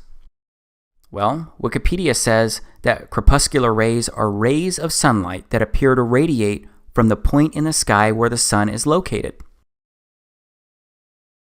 This is pretty amazing, right? It's kind of crazy too, right? Dave from Enslaved by Media recorded this, and I'm going to also intertwine a lot of other footage. But can anyone tell me how a sun that's supposed to be 93 million miles away can create rays of light that go through the clouds at these angles? Do you know how close the sun would need to be to create these angles that we're looking at here? I bet you'll find lots of complicated scientific explanations out there about atmospheric optics and more, but those answers don't make much sense when you think about what we've been taught with the way light moves and travels, and what it would take to create these angles. And please know that these crepuscular rays happen to people all over the Earth, at different longitudes and latitudes, different seasons, different times of the day when the sun is around them. Now let's stay in the clouds for a bit, because my buddy Mike from Flat Earth Photography, he recorded this. Look at these shadows. The sun looks like it's actually in these clouds. This is what I call a visual wonder. Come on, look at this. It just doesn't make sense for the sun to be 93 million miles away when we can constantly observe and record these types of sun and shadow interactions. Again, it looks like the sun is local to the observer, like it's local to all of us. So let's keep reviewing the sun's relationship with clouds. And this one may be hard for you to process as well. Because what does this look like to you? Liz Dexick recorded this video, and you have no idea how many times I've looked at videos like this and tried to make sense of it. Because it's video like this that got me to get out there and personally record this kind of stuff and witness it myself. Because it appears the clouds are behind the sun. Your mind right now may be trying to tell yourself things about this video. You may be trying to explain this away in this very moment. Like the clouds are too thin, or the clouds simply aren't coming through on the camera due to the sun being too bright. But just look at this and pretend what I'm saying was possible for just a moment. What does this actually look like to you? Does it look like the clouds are behind the sun? And if you're not sure, let's take another look. Let's see what happens when we add a negative filter and other filters. Do you see the cloud layers? Do you see the depth of the clouds and how the camera processed the sun as in between the clouds, with some in front and some behind in the back?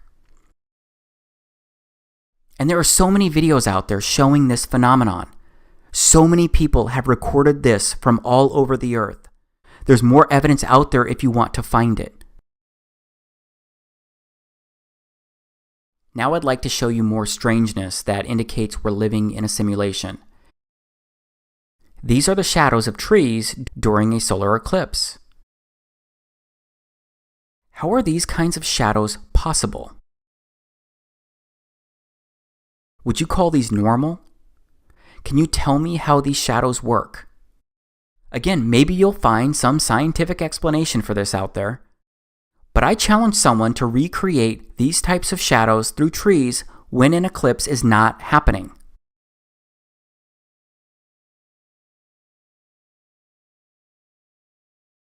And then there are also shadow bands that occur during solar eclipses. These are also strange and also interesting, and they've been captured all over the Earth during solar eclipses as well.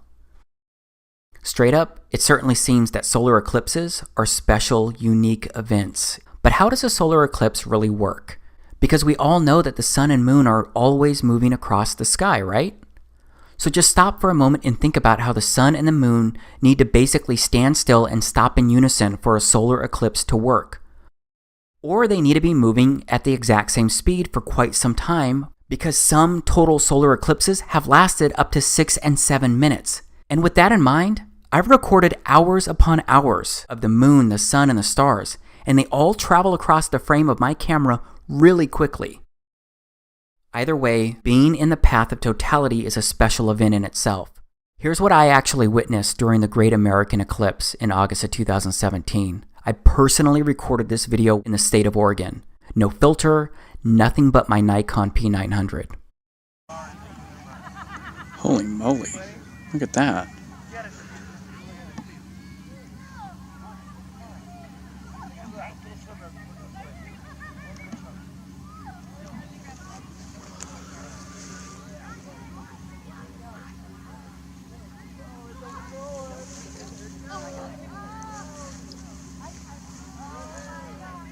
Here it goes. And here it goes.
That is right. Elohim can get those on. I keep wondering what they would have thought, 3,000 years ago. No doubt. Yeah, they didn't have like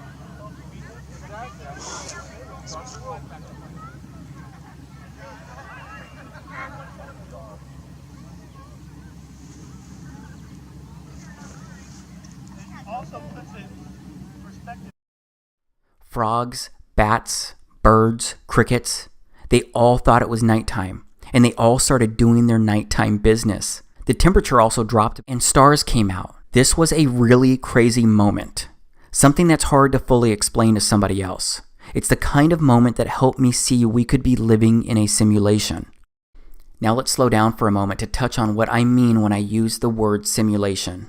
I found this online. It's an interesting approach because someone said, this is a neurological simulation. We're all gamers, souls inside of bodies.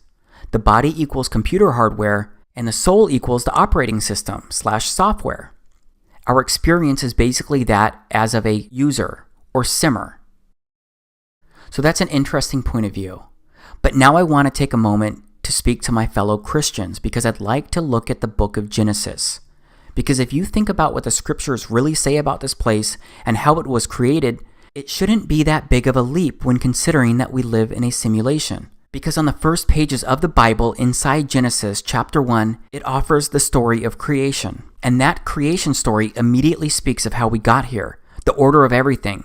And I believe it also indicates we're living in a simulation. Because it makes more sense to me when I look at it from a simulation point of view. In the beginning, Elohim created the heaven and the earth. And the earth was without form and void, and darkness was upon the face of the deep. And the Spirit of Elohim moved upon the face of the waters. And Elohim said, Let there be light, and there was light. And Elohim saw the light, that it was good, and Elohim divided the light from the darkness.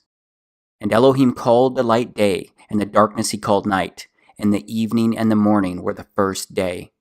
Okay, so that's day 1 of creation. It says the God of the Bible created the heaven and the earth.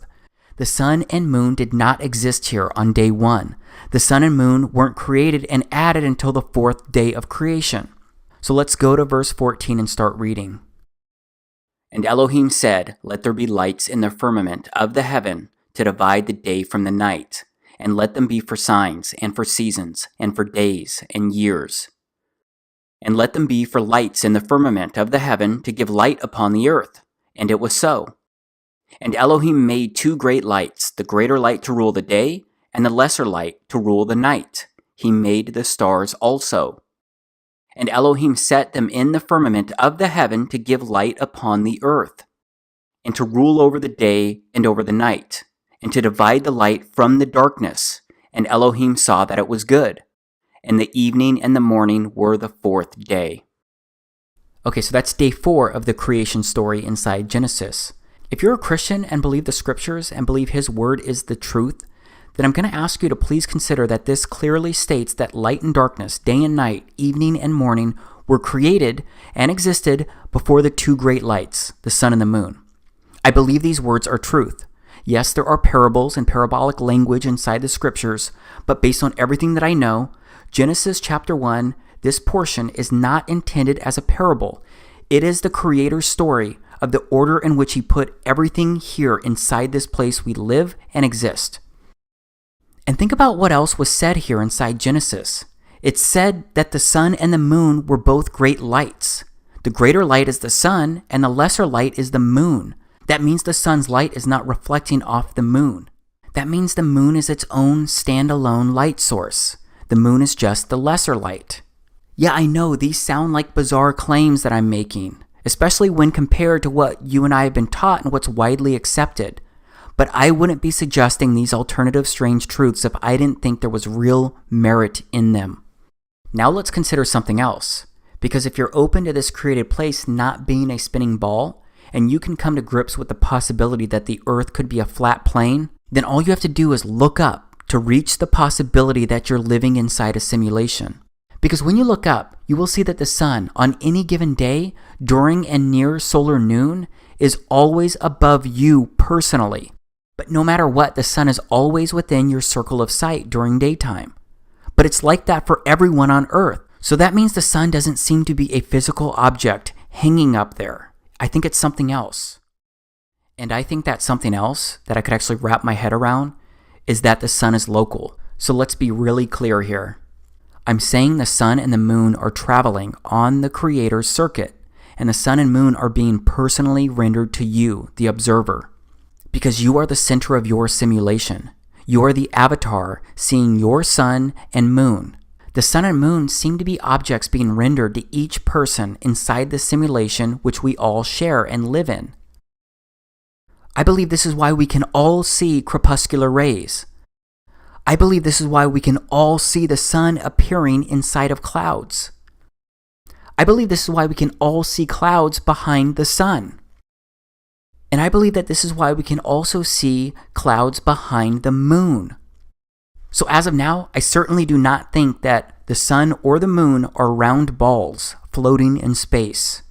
And that's why I don't believe the moon is a physical object that we can actually reach by aircraft either. And when it comes to the stars, it seems the stars have been mapped across the entire sky of the Earth, and they cover all of the land that we can travel across inside this simulation, from the North Pole star to the South Pole star. And that's what I'm going to review next, the land that we live on, Earth. Because it is finally time for me to show you a visual representation of how a flat Earth, the sun, the moon, the stars, and everything could actually look, at least based on everything I've researched so far. And do you remember when I shared earlier how there are many half-truths out there? Well, I need you to recognize that when you research the term flat Earth, You'll find a lot of explanations, and the truth often ends up being buried among disinformation. So I want to first show you the popular flat earth model. It's a half-truth. Half-true in the sense that I believe it's true that the earth is flat, but it's untrue that this is what it really looks like. So the popular flat earth model, it uses an azimuthal equidistant projection, or what I'll call an AE map from here out. And this is a visual representation of the popular flat earth model using the AE map. Unfortunately, when I realized that the earth could be flat, this was the model that I found being promoted by nearly everyone. And this map says that there is only one pole star, and it's above the center of everything, and there's a dome over this enclosed environment that we live. It also says that Antarctica surrounds our oceans and continents. It basically says that Antarctica is an ice ring wall around the flat earth. And the promoters of this AE map also say that the sun and moon are only about 3,000 miles away, and that they're both doing circles above us. But I've discovered that that's impossible. It can't be happening, because the sunrise and sunset declinations prove circling suns and moons to be impossible, especially in the southern hemisphere. Every single person on this earth who has a compass can verify this model is impossible due to the sunrise and sunsets. But I'll admit I fell for this popular flat earth model, and I'm not proud of that. But it turns out there are some compelling reasons to fall for it. First, most people are looking for answers when they discover that the earth could be flat, and they often accept the first model presented. So many people don't keep researching, and that means that many people don't test things about this AE map because they assume the person presenting it already did all of that legwork. So those people don't ever confirm simple things like the impossibility of the sunrise and sunset declinations on this AE map. Also, the promoters of this AE map often point to movies as evidence that it's true, because why else would it be in the background of so many movies? They also point out how the United Nations uses this AE map. And this is an interesting one because there's also something called the Antarctic Treaty System. This treaty includes 50 plus major nations, and it prevents civilians like you and me from simply visiting and checking out Antarctica. Wikipedia says, the main objective of the Antarctic Treaty is to ensure in the interests of all humankind that Antarctica shall continue forever to be used exclusively for peaceful purposes and shall not become the scene or object of international discord. And the popular flat earth model promoters say that we're not allowed to visit Antarctica because it's really an outer ice ring that would expose the earth as flat. Obviously, I don't agree with that, and I don't really know why this treaty exists other than what I just shared from Wikipedia. But I know the popular flat earth model does not work, because if their model was true, then we would have a 24-hour sun and a 24-hour moon. Yes, the sun and the moon would never actually set inside their model. Instead, what they claim is that the sun and moon are simply going further away from you, and it's perspective that makes them look like they're setting below a horizon. I'm sorry, but that's not what I've actually observed using my camera. Plus, there's like no video of a 24-hour sun or moon anywhere online. Yeah, you'll probably be able to find a couple of videos trying to support that. Just be aware that they're all either out of focus or straight up doctored videos. And this is one of the newest models being promoted by some popular flat earth folks on YouTube. This model doesn't work for many of the same reasons, and it also no longer makes the earth flat. I truly believe that most of the people at the popular flat earth channels promoting either of these flat earth models are purposefully spreading disinformation. Because if they just kept searching for the truth, then they would discover contradictions and major flaws in what they're promoting. They would see very quickly that their models couldn't work with what we actually observe around us. And on top of that, I found that most of the popular flat earth model promoters, they have PayPal and Patreon accounts, and they seem to be on a mission to make money. Fortunately, there are some people who are really searching for the truth. Starting with these two guys that I mentioned earlier, Ronnie Harris and Jason Laufenberg. They're not asking for any money, and they're willing to be proven wrong. They want to be proven wrong if that's the case. And just like me, they just want to know the truth and share it with people.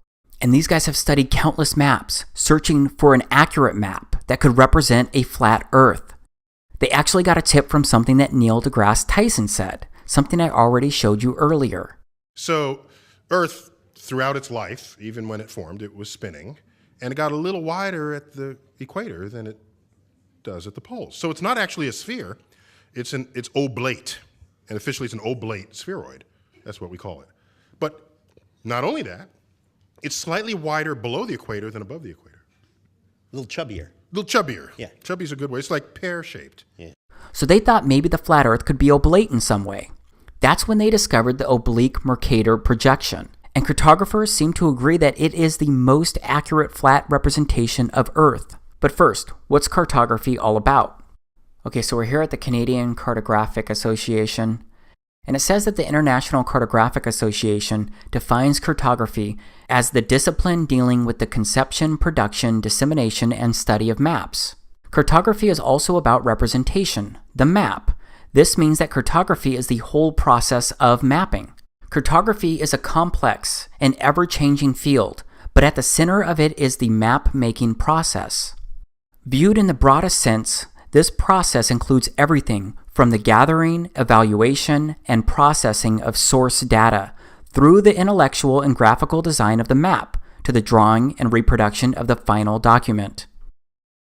Once seen as the products of a relatively straightforward practical exercise, maps are now viewed as complex intellectual images offering a rich potential for scientific investigation.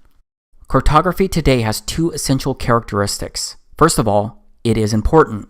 Maps perform a fundamental and indispensable role as one of the underpinnings of civilization. Few activities relating to the Earth's surface, whether land use planning, property ownership, weather forecasting, road construction, locational analysis, emergency response, forest management, mineral prospecting, navigation, the list is endless, would be practical without maps.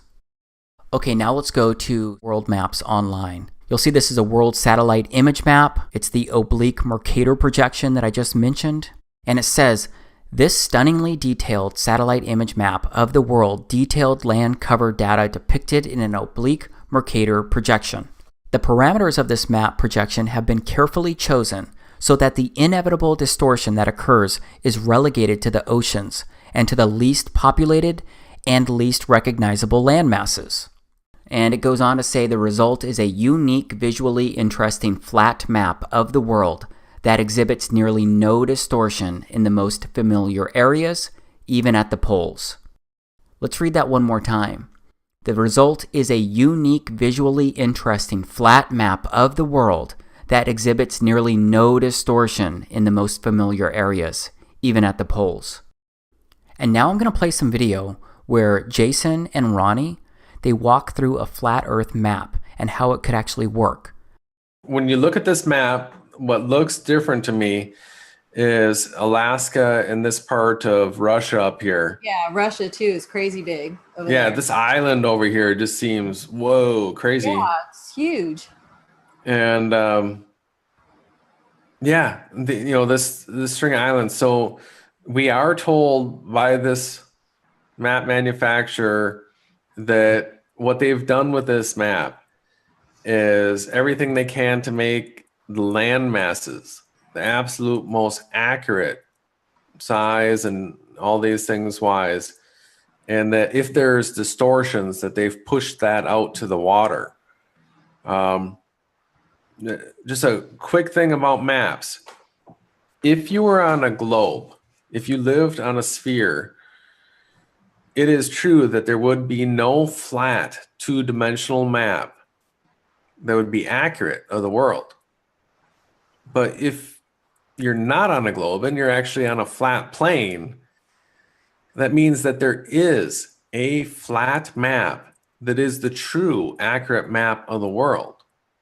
Mm-hmm. And so that's what I was looking for. But the criteria that I was looking for was a flat two-dimensional map that when you wrapped it onto a sphere, like in a 3D modeling program, like Blender, like we've been using, that it would look like it was a globe. Because when you look at the angles of the sunrise and the sunset in the northern hemisphere and the southern hemisphere, when you study those and you realize what's going on, it appears by looking at those angles that we would be on a globe, strictly by looking at the angles. Yeah. Even though that we don't see curvature anywhere. Okay. So So I was looking for a different kind of map, a flat map, but one that when it wraps up on a globe appears like it's a sphere. And that's what this map is. When you import this into a program like Blender and wrap it onto a sphere, you end up with something that looks just like the globe. These curved lines, the way they wrap out when you unwrap this in a 3D modeling program, these are the lines of latitude. They wrap around and connect and touch each other. It looks like a globe. This is that mesh work. I was talking about how when I was wrapping a map, an actual map, a flat two-dimensional map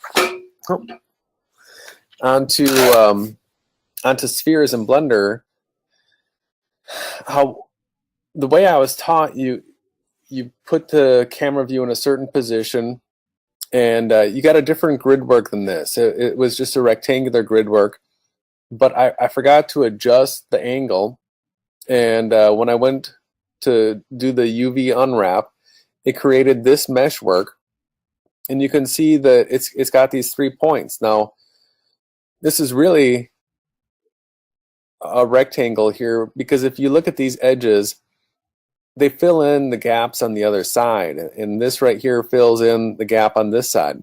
Even with the mesh laid out like this, you can see here how it wraps up like a globe. And the distortions here, we've got this blue area here, blue area here. Those are right here.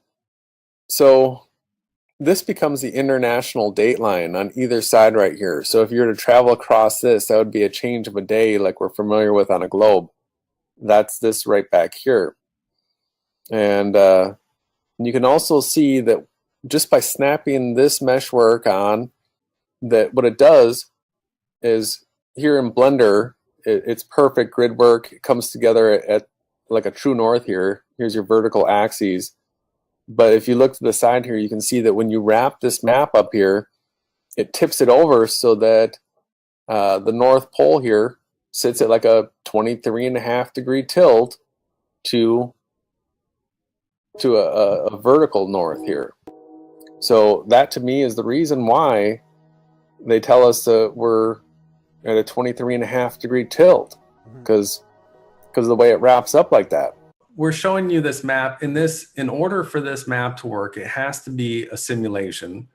We're not talking about the physical reality that we've all been taught when we're showing you this map, because it's easy to debunk if you're still thinking in the terms of a physical reality.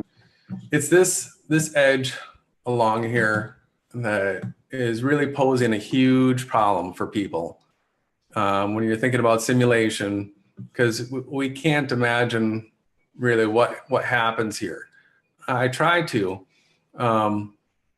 but as far as what makes sense, like you're in Hawaii, so a flight from Hawaii to Japan, when you're flying like this and you cross this edge in a simulation, it appears that you just come out back across over here and you finish your flight. The thing that happens is when you cross this line, you change days. So as soon as you go across that line, everybody over here thinks it's the next day. And if you go across the line back the other direction, everybody over here thinks it's the day before.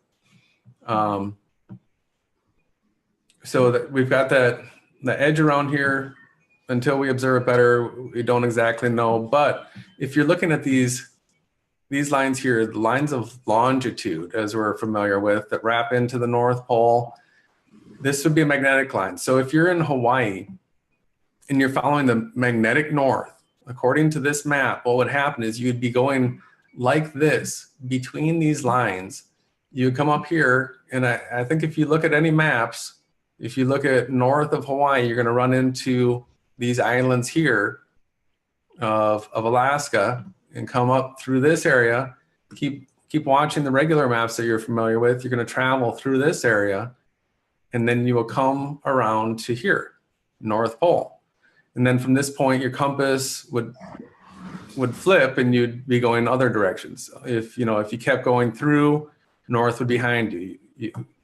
If you kept following this line and you're coming down through Africa, this would be south the whole way. North would be on your back, but you would continue following this arced path out here around in the ocean. You know, if you didn't know that the straight shot from Cape Town to Antarctica was this way, and you just kept following the compass, you would arc around like this, come back around into what we would call the South Pole. Now, one of the things that Jaron was showing people as trying to get people all confused about the magnetics and magnetic declination is he was showing on how a map of Antarctica, how you can move from one place to another in Antarctica, and all of a sudden your compass would be 180 degrees the other direction. And if you look at the way Antarctica is split here, this whole line right here, if you were to travel from one point to the other, you can see how your compass would flip, just like it would up here at the North Pole. And he was showing along this edge how radically different the magnetic declination angles are. And you can see based on these lines of longitude, if they're the magnetics, you can completely understand why it would be that case. So, you know, a person in this area right here, for their compass to point north, they give you that magnetic declination map to give you that shortcut back up to the north so you didn't go swooping down through the ocean here. So Antarctica on this map, the magnetic flipping of the poles that Jaron was showing is another proof that this would be the correct map of this world. So while there's things that we can't prove about it yet, there are things that we can. And those are the things that we're focused at looking at right now. This red line here is the equator. And so this is the east. And by following this path, this is all coherent with what we're familiar with. This is where the equator, you know, travels through Malaysia and through Africa and through South America here. Tropic of Cancer. So that lines up, you know, coming across here just below the Baja Peninsula through central Mexico, North Pole right here. So here's the interesting thing on this map, because these lines right here wrapping around like this up to the north, if this is the magnetics, when you're in Hawaii and your compass points north and you were to just follow it north, what I'm speculating and would assume to be true and would like to have proven false if possible is that traveling north from Hawaii, if you follow my cursor here, you would actually make this sweeping motion if you just continually follow north until you got here. Okay. These lines right here are the magnetic lines. So north would look like this motion right here, and you would come through this part of Alaska right here, and you would come through the north part right here, and that you would come to this point, boom. And then from this point, everything would be south. And they would feed back to these points, which is actually really the same point, just split in half. One's on this side and one's on this side. It appears that a point directly above this is Polaris. Okay. And that all the people in the northern hemisphere that are looking towards Polaris are looking towards, you know, a light in the sky centered over this. Yeah. But still, that's sort of like a physical look at this reality. Mm-hmm. I'm now really convinced that it's a simulation. So sometimes you get caught talking in like physical reality terms, you know, like, because what we're seeing with the sunrise and the sunset is so close, like 3 to 4 miles. This is a simulation. So sometimes It's boggling. Yeah, it is boggling. This is the international date line right here, this edge. So what happens when you cross the international date line? You change your clock ahead a day or back a day, depending on which way you're going, right? Uh-huh. So you cross that line and then you just keep on trucking and then you end up there. So it's the day separator in the simulation. And everywhere on this map, the sun rises and sets due east to due west. And Jason Awake Souls has done an amazing job out there recording this with his compass and just stellar work. So I guess what we'd like to show now is, so the stars, if this, we're looking from the north here, I think, can you see? Mm-hmm. So basically from the north, it takes a second for them to kick in here. Yeah, I can see him moving. So yeah, there we go. Looking south from the north, the stars spin clockwise from anywhere on the map, right? Now when we're looking north from the south, which way do you think the stars are going to go, Jay? Counterclockwise. Counterclockwise. Okay. So it doesn't matter where you are, right? I think everyone can see this is south, this is north, right? Mm-hmm. East and west. I just want to make it really clear. And there's a celestial axis that goes through here and an equator that goes through here, making a cross. So there's 4 sections to this flat realm. There's 4 corners. It's all biblical. And if you're looking to the east from anywhere on this map, you will see the stars rising, coming 90 degrees above you at their midpoint meridian. Mm-hmm. Always from anywhere on this map, you'll see them rising from the equator, from the east, and then west, they set. Everything sets to the west, returns to heaven and gains its glory, and then rises and hastens back to where it started and does it again. And that is Enoch that you were quoting, correct? More ad lib. But that's what he wrote and gave an account and said to tell everyone, all generations of the earth. And it was actually written, it was for a generation in the future. Yes, this is a lot to take in and try to process.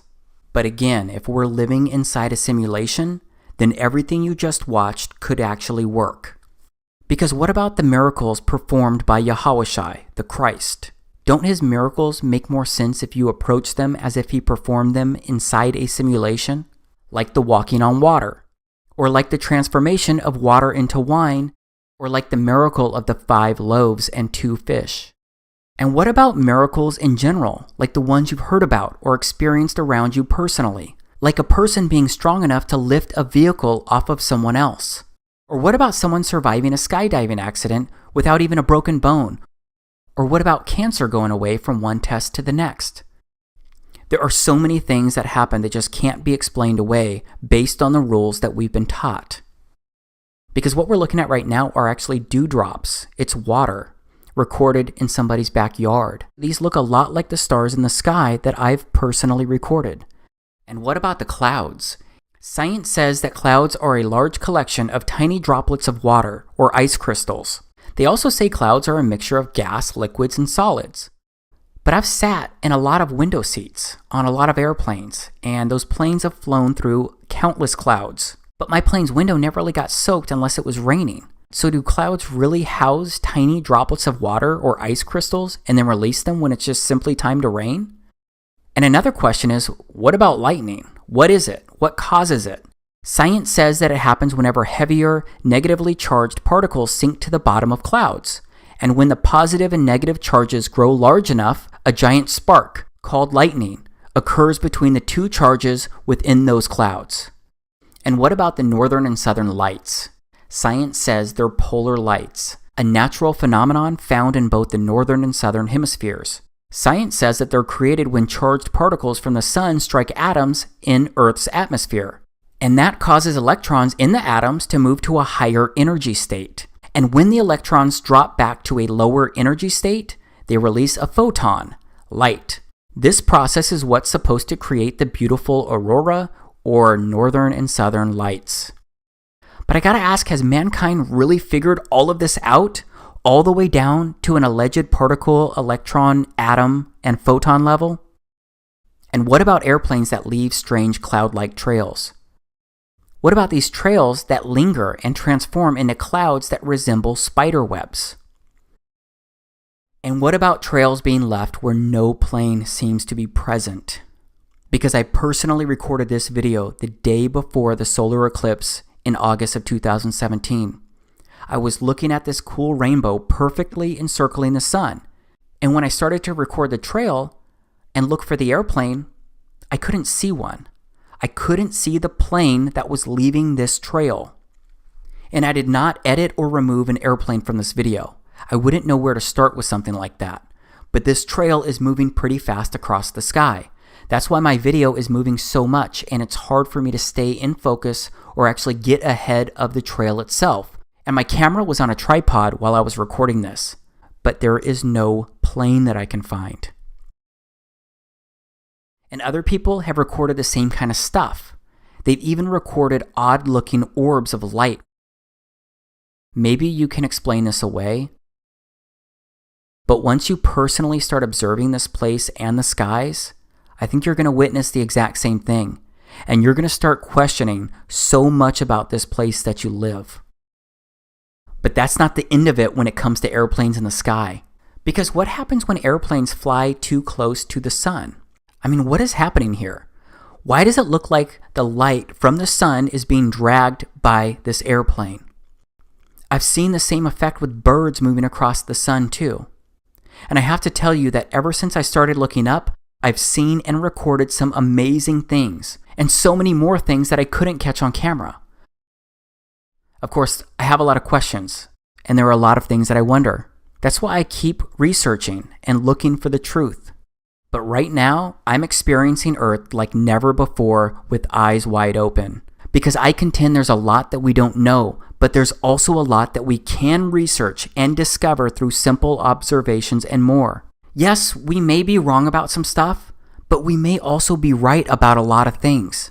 And as of now, based on everything that I've researched, I don't believe that we ever went to the moon, because I don't believe there is an outer space in the way that we've been taught. So I don't believe that we can leave this Earth. And I believe the Earth is flat. And it seems we could be living inside a simulation. So I believe we're living during extremely interesting times. And in these times, I believe strange truths can be researched, discovered, and revealed like never before.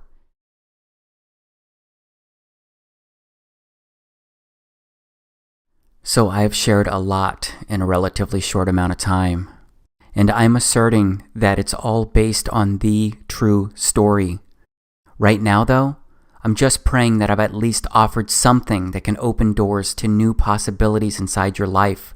Because maybe there's more to what we've been told about this realm. Of course, I remain fully aware that what I've shared can close people's minds too. So I know that some people won't believe any of this, or they'll refuse to consider the potential in these things, because maybe they think what I've shared sounds too strange to be true. But I believe I've shared strangeness that has a better chance at being truth than the popular options. But maybe you have more questions regardless of what I present as strange truth, or regardless of what you believe so far. Two immediate questions are probably how and why. How could they cover all of this up? How could they fool everyone? Of course, I do not have all of the answers, but I'll take a run at these questions. My first reaction is that they haven't covered it all up. They haven't fooled everyone. It just seems that most people aren't questioning much of anything these days. A lot of people don't even look up at the sky anymore because most people have a lot going on. They're just trying to make sure that their kids finish their homework at night. They're just trying to lose a few pounds. They're just trying to keep the bills paid. They're just trying to scrape together enough money for the holidays. Maybe even take a fun vacation once a year. They are tired, they are busy, they're overwhelmed. Believe me, I know. But despite that, it does seem like more people are starting to look around. More people are starting to notice things.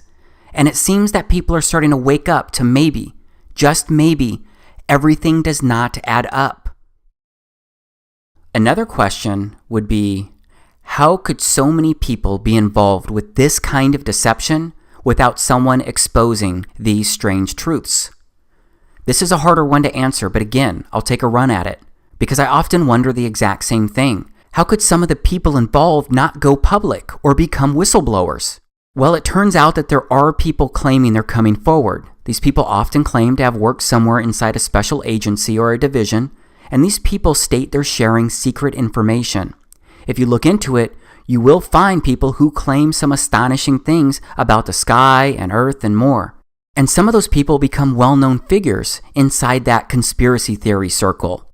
But then some people die surrounding strange circumstances after coming forward, and some people just disappear after coming forward. I'm just not sure, so I'm often left wondering what really happened. So above all, I've got to research this place with people that I trust, while leaning on my own senses and my own instincts and my own logic and my own reason. And then I've got to make the choice of what I believe to be truth. But again, I've got to heavily rely on what I can actually experience, feel, and observe, because I can no longer strictly rely on what other people claim to be truth. I can no longer subscribe to viewpoints about life here on earth just because someone I know or don't know says it's true. Just like you shouldn't simply believe everything I'm offering here. You need to do some work. You need to seek the answers to your own questions so you can confirm or deny the validity of these strange truths. Doesn't that seem logical? All right, now let's move into another big question, the why. Because if this is true, why would people hide this? Why would they lie? This one's a lot easier for me to try and answer, because think about it. If Earth was a spinning ball, then that means that it all started with the Big Bang, which simply put is a scientific theory stating that the universe began with a singularity, and then space-time expanded. And then from that Big Bang moment, everything evolved, transformed, and changed over billions of years, eventually leading to life, which began with single-cell organisms. And those single-cell organisms evolved, transformed, and changed, and they eventually became sophisticated life forms like you and me. It just took billions of years for humans to become the one-of-a-kind specimens that we are today.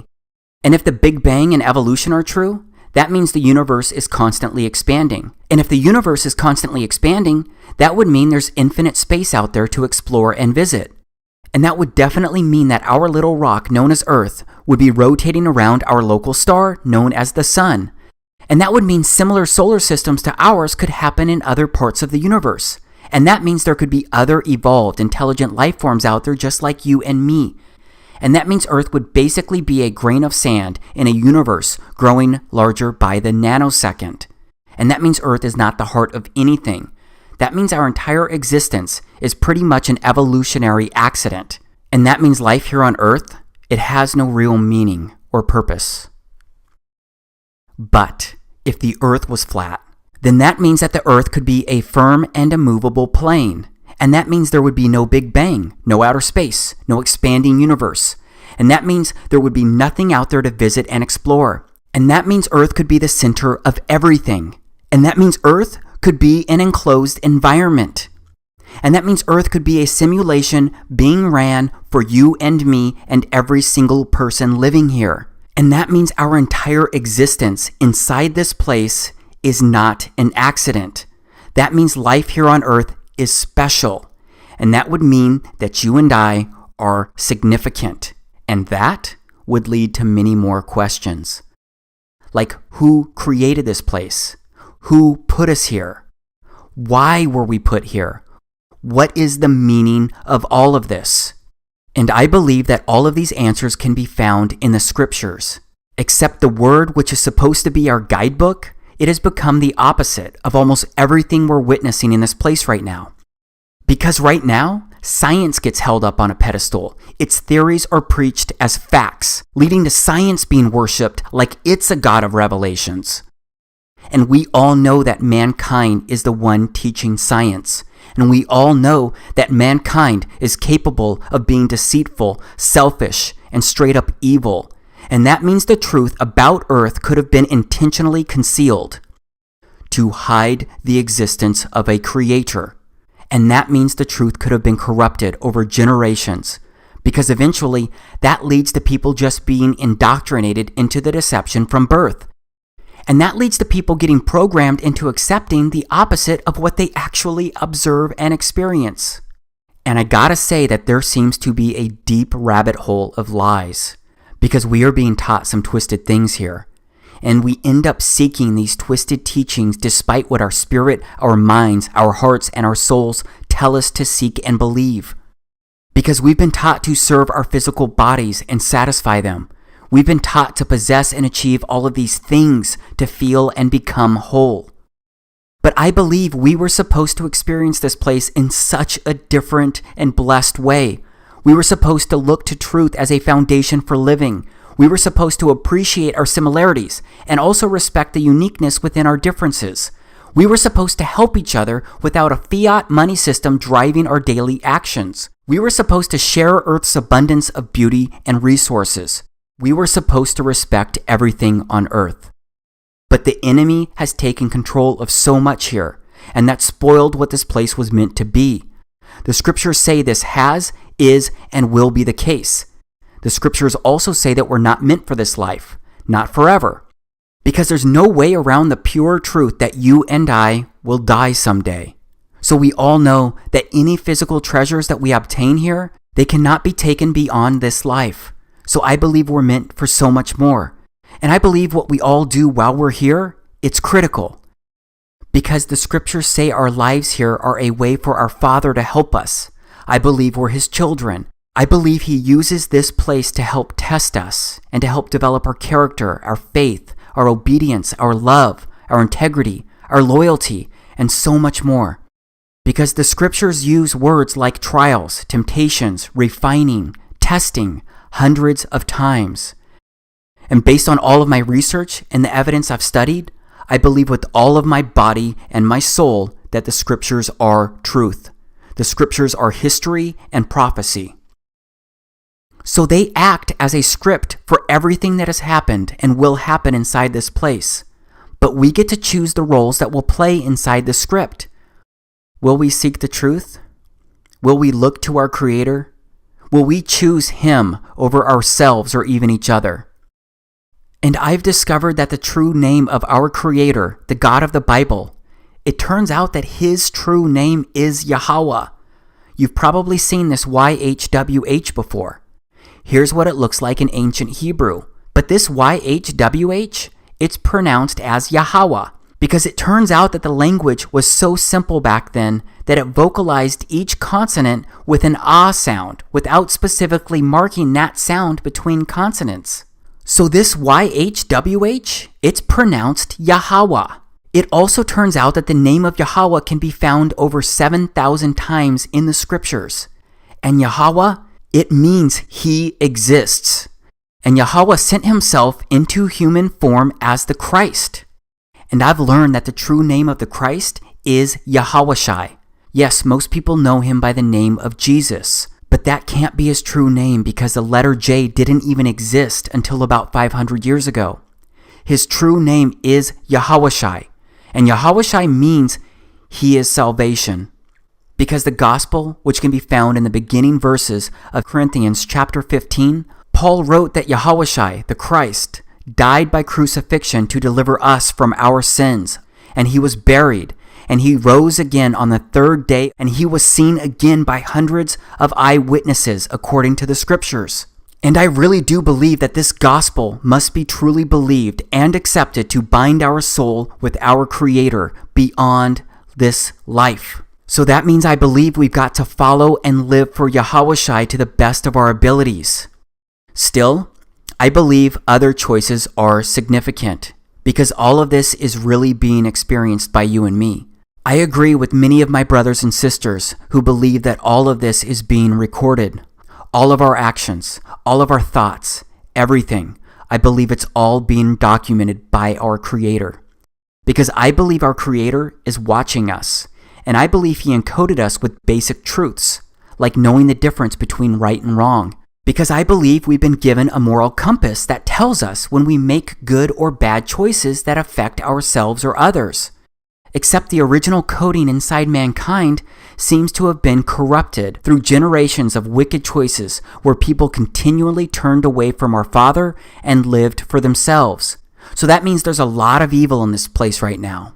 And the scriptures say that our Creator has worked to purify this place before to start over. And the scriptures say He's going to remove the corruption once again. But the next time, it seems to be the last time before He makes things right forever.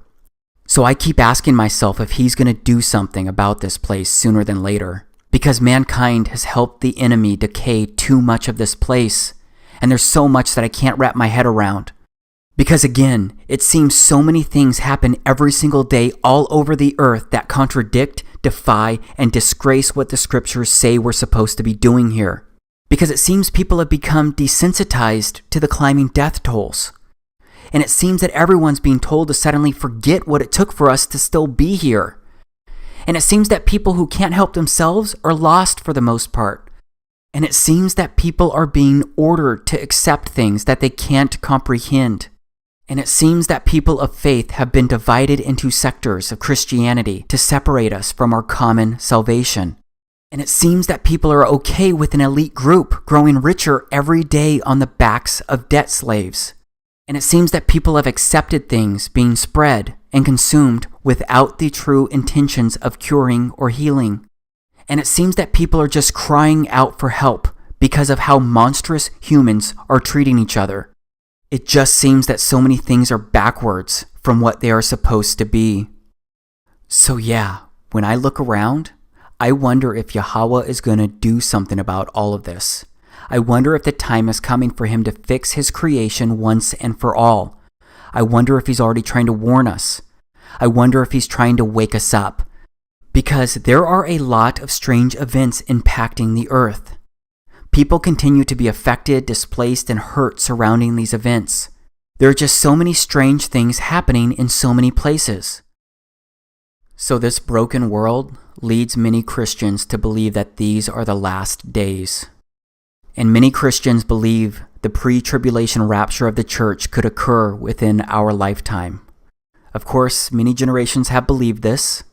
I don't know if the church could be raptured in weeks, years, or decades, but I do believe it's possible in my lifetime.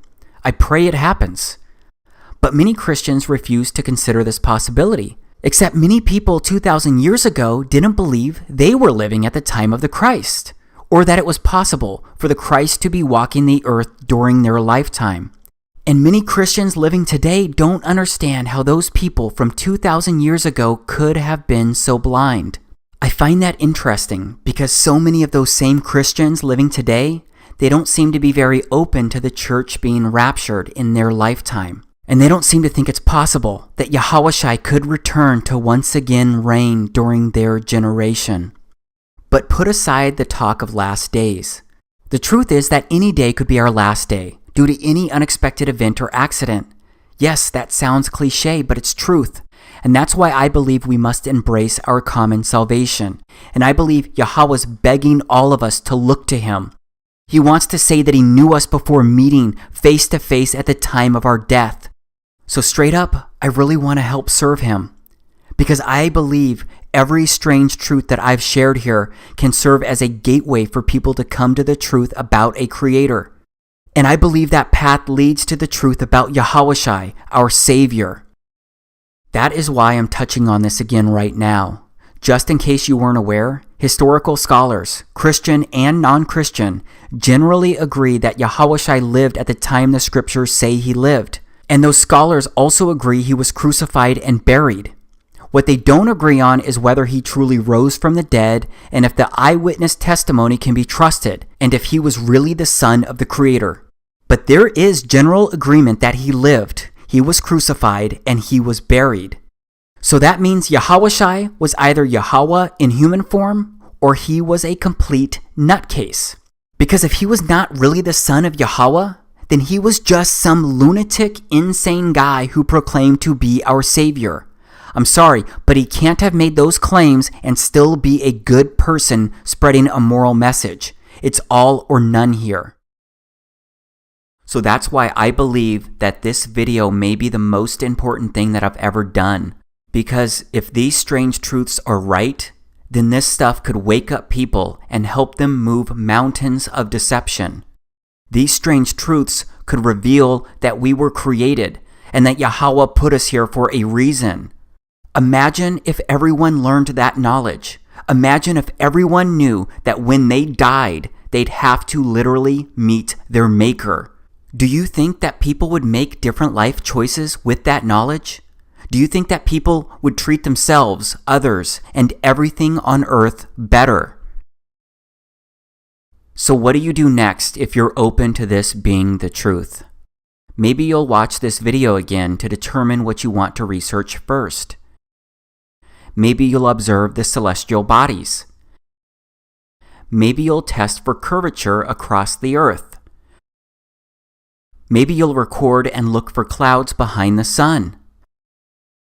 Maybe you'll open a Bible and read it for the first time, or maybe the first time in a long time. Maybe you'll call upon the name of YAHAWASHI to be saved right now. And then maybe you'll ask him to lead you to the next step. No matter what, I challenge you to observe your surroundings. Look up, look around, challenge what you've been taught. Research what doesn't make sense, because I think you'll be surprised at what you find. But maybe you'll have a different take on what I've shared here. Maybe we could talk about those differences. Maybe we could talk about the other strange things that didn't make it into this video. Maybe we could work together and unite to change this place into something better, because maybe we're capable of doing anything that we can imagine. And maybe you'll be open to sharing the strange truth. Maybe you'll sit down with your significant other and show them this video. Or maybe you'll send this video to another friend to get their opinion so that you can talk about it with someone you trust. But whether or not you end up believing, accepting, or sharing this video, I'd like to say thank you. Thank you because you watched this entire video, and I sincerely appreciate you doing that. I am so grateful for you just being open to watching this. So thank you for honoring my request, and straight up, thank you for being special. Thank you for being significant. Okay, so I don't really know the best way to end this thing, because this Strange Truth project, it has consumed so much of my life for the past year. And it's still kind of crazy when I stop and think about all of this, because it's still hard for me to process at times, and I actually believe all of this. So that obviously means that I also believe I'll have to meet my Creator someday. And that means that I'll have to answer him if he asks me, did you help share the truth? I pray that I've done my due diligence. I pray that I am doing what's right. Yeah, I pray.